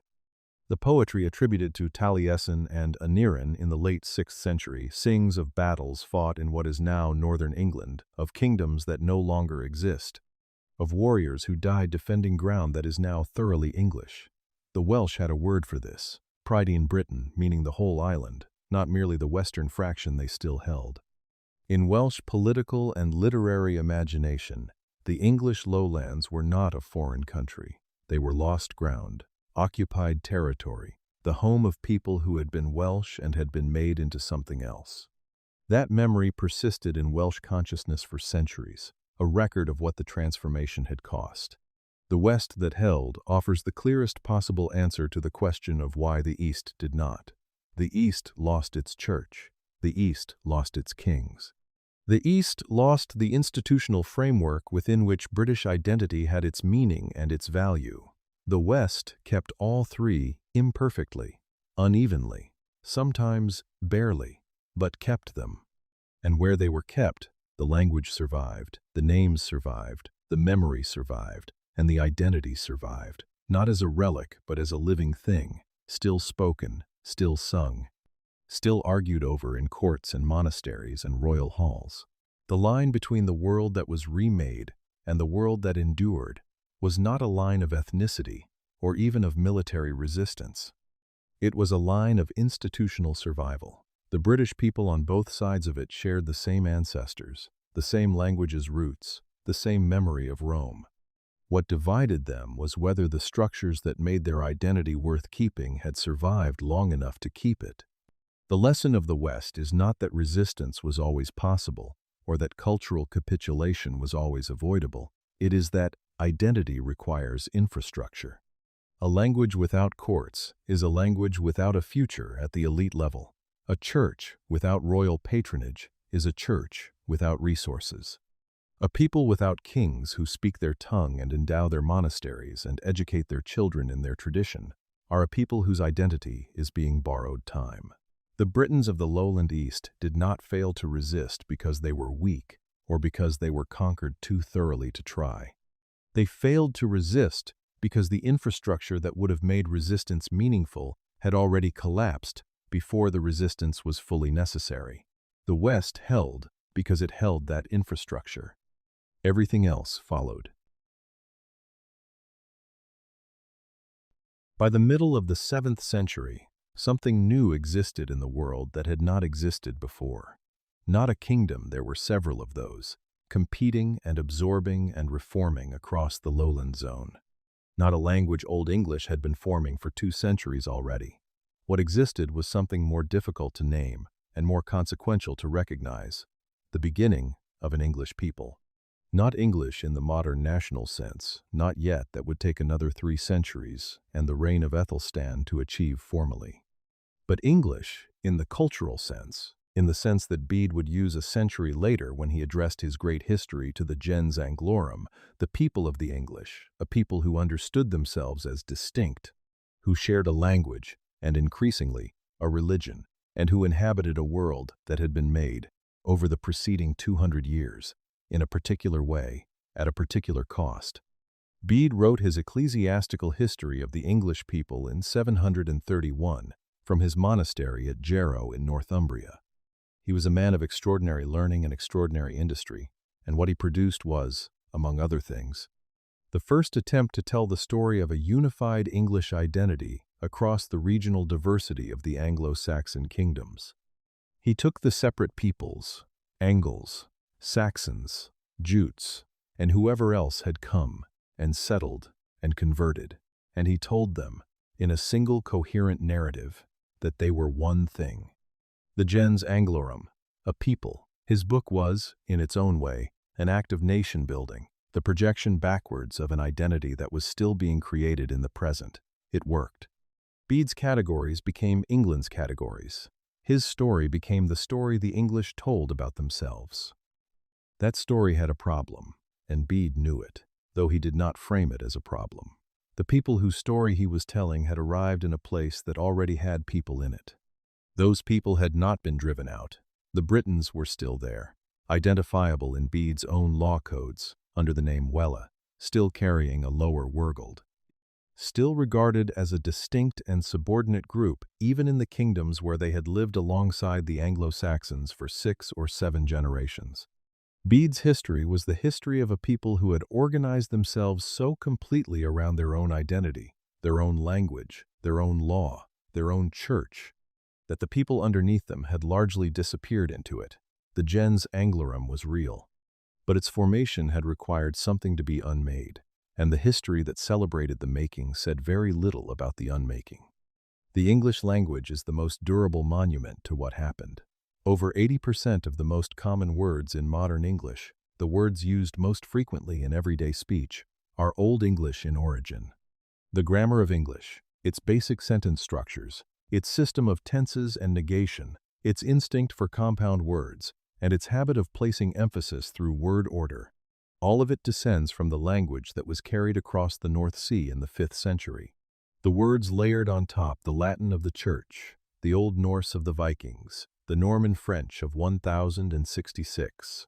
The vast subsequent borrowings from every language English-speaking people have encountered are real and substantial. But they are additions to a foundation that was laid in the hall culture of Germanic settlers who had claimed a landscape and named it in their own tongue. The legal inheritance is equally deep and equally unremarked.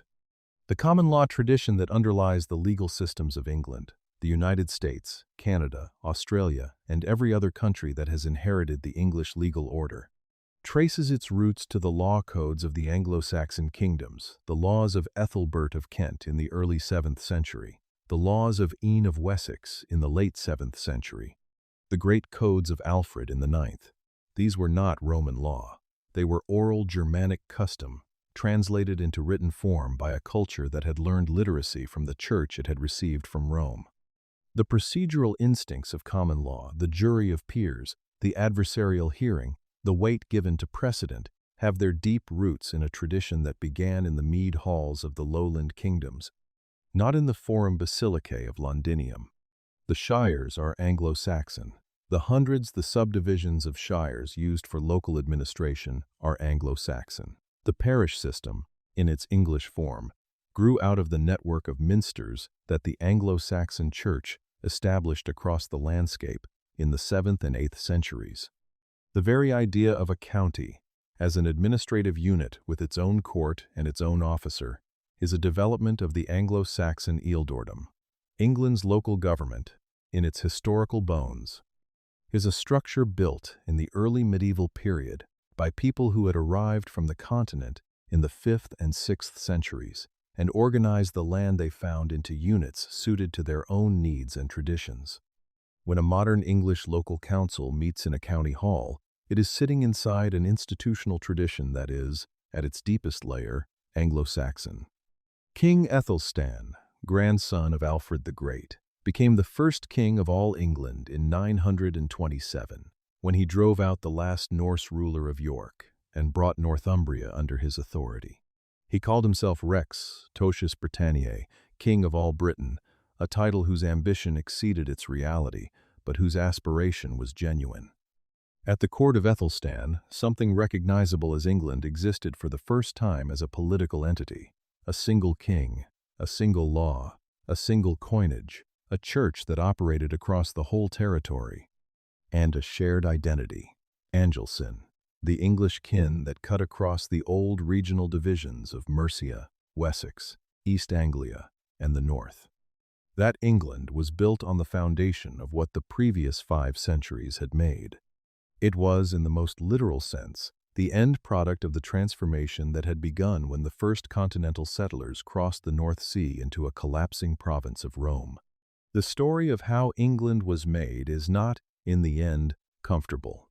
It is a story about power and its capacity to reorganize the meaning of belonging, to make one way of being a person worth more than another, to embed that difference in law and language and the names on the land, and to sustain it for long enough that the people it disadvantaged chose, rationally and across generations, to stop being what they had been and become what the world around them required. The Romano-British did not disappear.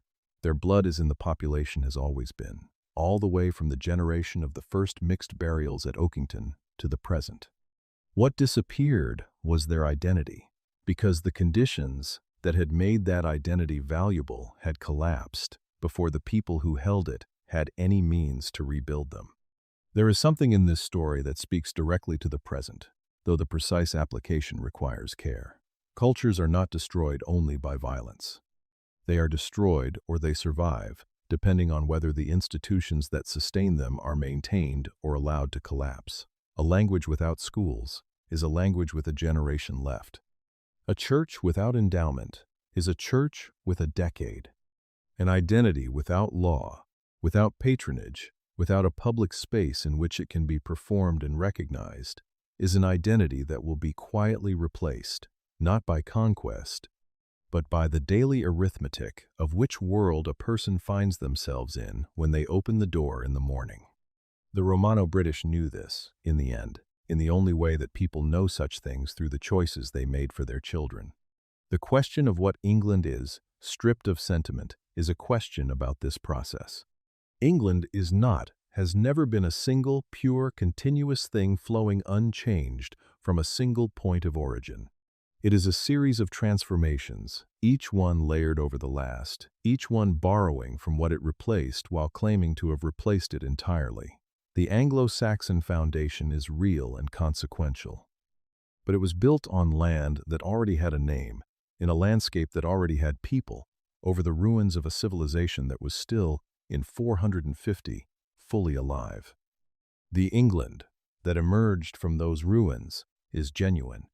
It is also, in a precise and historical sense, the product of an erasure not of people, but of the conditions under which people had understood themselves to belong to a particular world.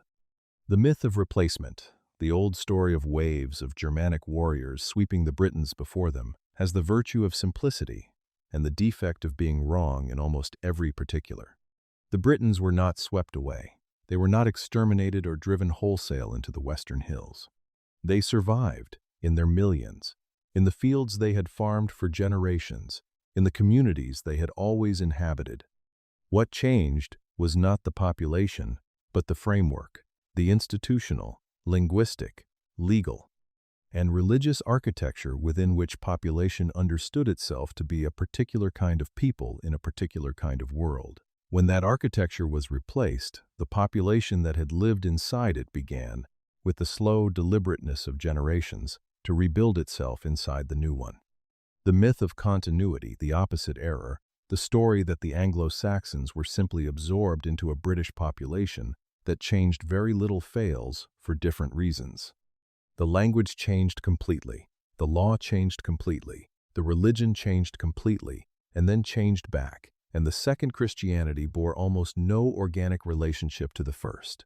The names on the land changed almost completely across the lowland zone. The entire material culture, the pottery, the buildings, the dress, the burial practice changed within a generation. These are not the changes of a culture that survived by absorbing its newcomers. They are the changes of a culture that was replaced, not in its bodies, but in everything that gave those bodies a shared understanding of who they were. What the evidence now makes possible, what the genetics, the archaeology, the linguistic record, and the legal history together make possible, is a third account, truer and more discomforting than either myth. The bodies remained. The culture was replaced. The replacement was achieved not primarily by force, though force played its role, but by the systematic reorganization of incentives, by building a world in which one identity carried legal weight and social purchase, and another carried legal discount and social invisibility, and then waiting for the mathematics of daily life to do its work across the generations. England was not made by conquest. It was made by the slow, rational, irresistible logic of belonging to the side that had power. Bede's phrase, "the people of the English," is still in use. It has been refracted through 1,000 subsequent layers: the Norman Conquest, the Black Death, the Reformation, the British Empire, the Industrial Revolution, the Great Migrations of the 20th century. Each layer has added to it, complicated it, sometimes challenged it to its foundations. But the phrase itself has survived, and the identity it names has survived, because the institutional framework that gave it meaning, the language, the law, the church in its various forms, the administrative structures of the shire and the county and the parliament has survived. England is not a race. It has never been a race. It is an identity sustained by institutions. And institutions, as the Romano-British learned at the cost of everything they had been, are the only things that can keep an identity alive when everything else is trying to replace it. The Anglo-Saxons who crossed the North Sea in the 5th century did not know they were making England. They were crossing because their home shores had become untenable, because the reports coming back from Britain suggested there was land to be taken and a power vacuum to be filled, because the warlord in the next longhouse was going, and the man who stayed behind was the man who got nothing. They were making individual decisions, family decisions, warband decisions, the accumulation of which, across a century and a half, produced a transformation that none of them had planned and none of them could have foreseen. The England that emerged from their crossing was not their intention, it was their consequence. And the Romano-British, whose world was unmade by that consequence, were not, in any simple sense, its victims. They were its other architects, the people whose daily choices, made under unbearable pressure across 3 or 4 generations, built the world their grandchildren inhabited, in a language their great-grandparents had never spoken. What England is, in the end, is this: an island whose identity was made in the crucible of a transformation so complete that it erased not only a civilization, but the memory of having erased it. The Romano-British people are in the English. They always were. The Anglo-Saxons did not outnumber them. They outweighed them in power, in military capacity, in the willingness of a collapsed world to reorganize itself around whoever could provide what order, protection, and meaning it still had access to. That is what a takeover is, as distinct from a conquest. It does not require the elimination of the people. It requires only the elimination of the conditions under which those people's identity had been worth keeping. England was made by a takeover. And the world that takeover produced its language, its law, its literature, its particular habit of mind is the world that, in the 21st century, carries its traces into every corner of the globe where English is spoken and English law is practiced and English ways of organizing human affairs have taken root. The consequence of what happened in post-Roman Britain is still happening. It will not stop.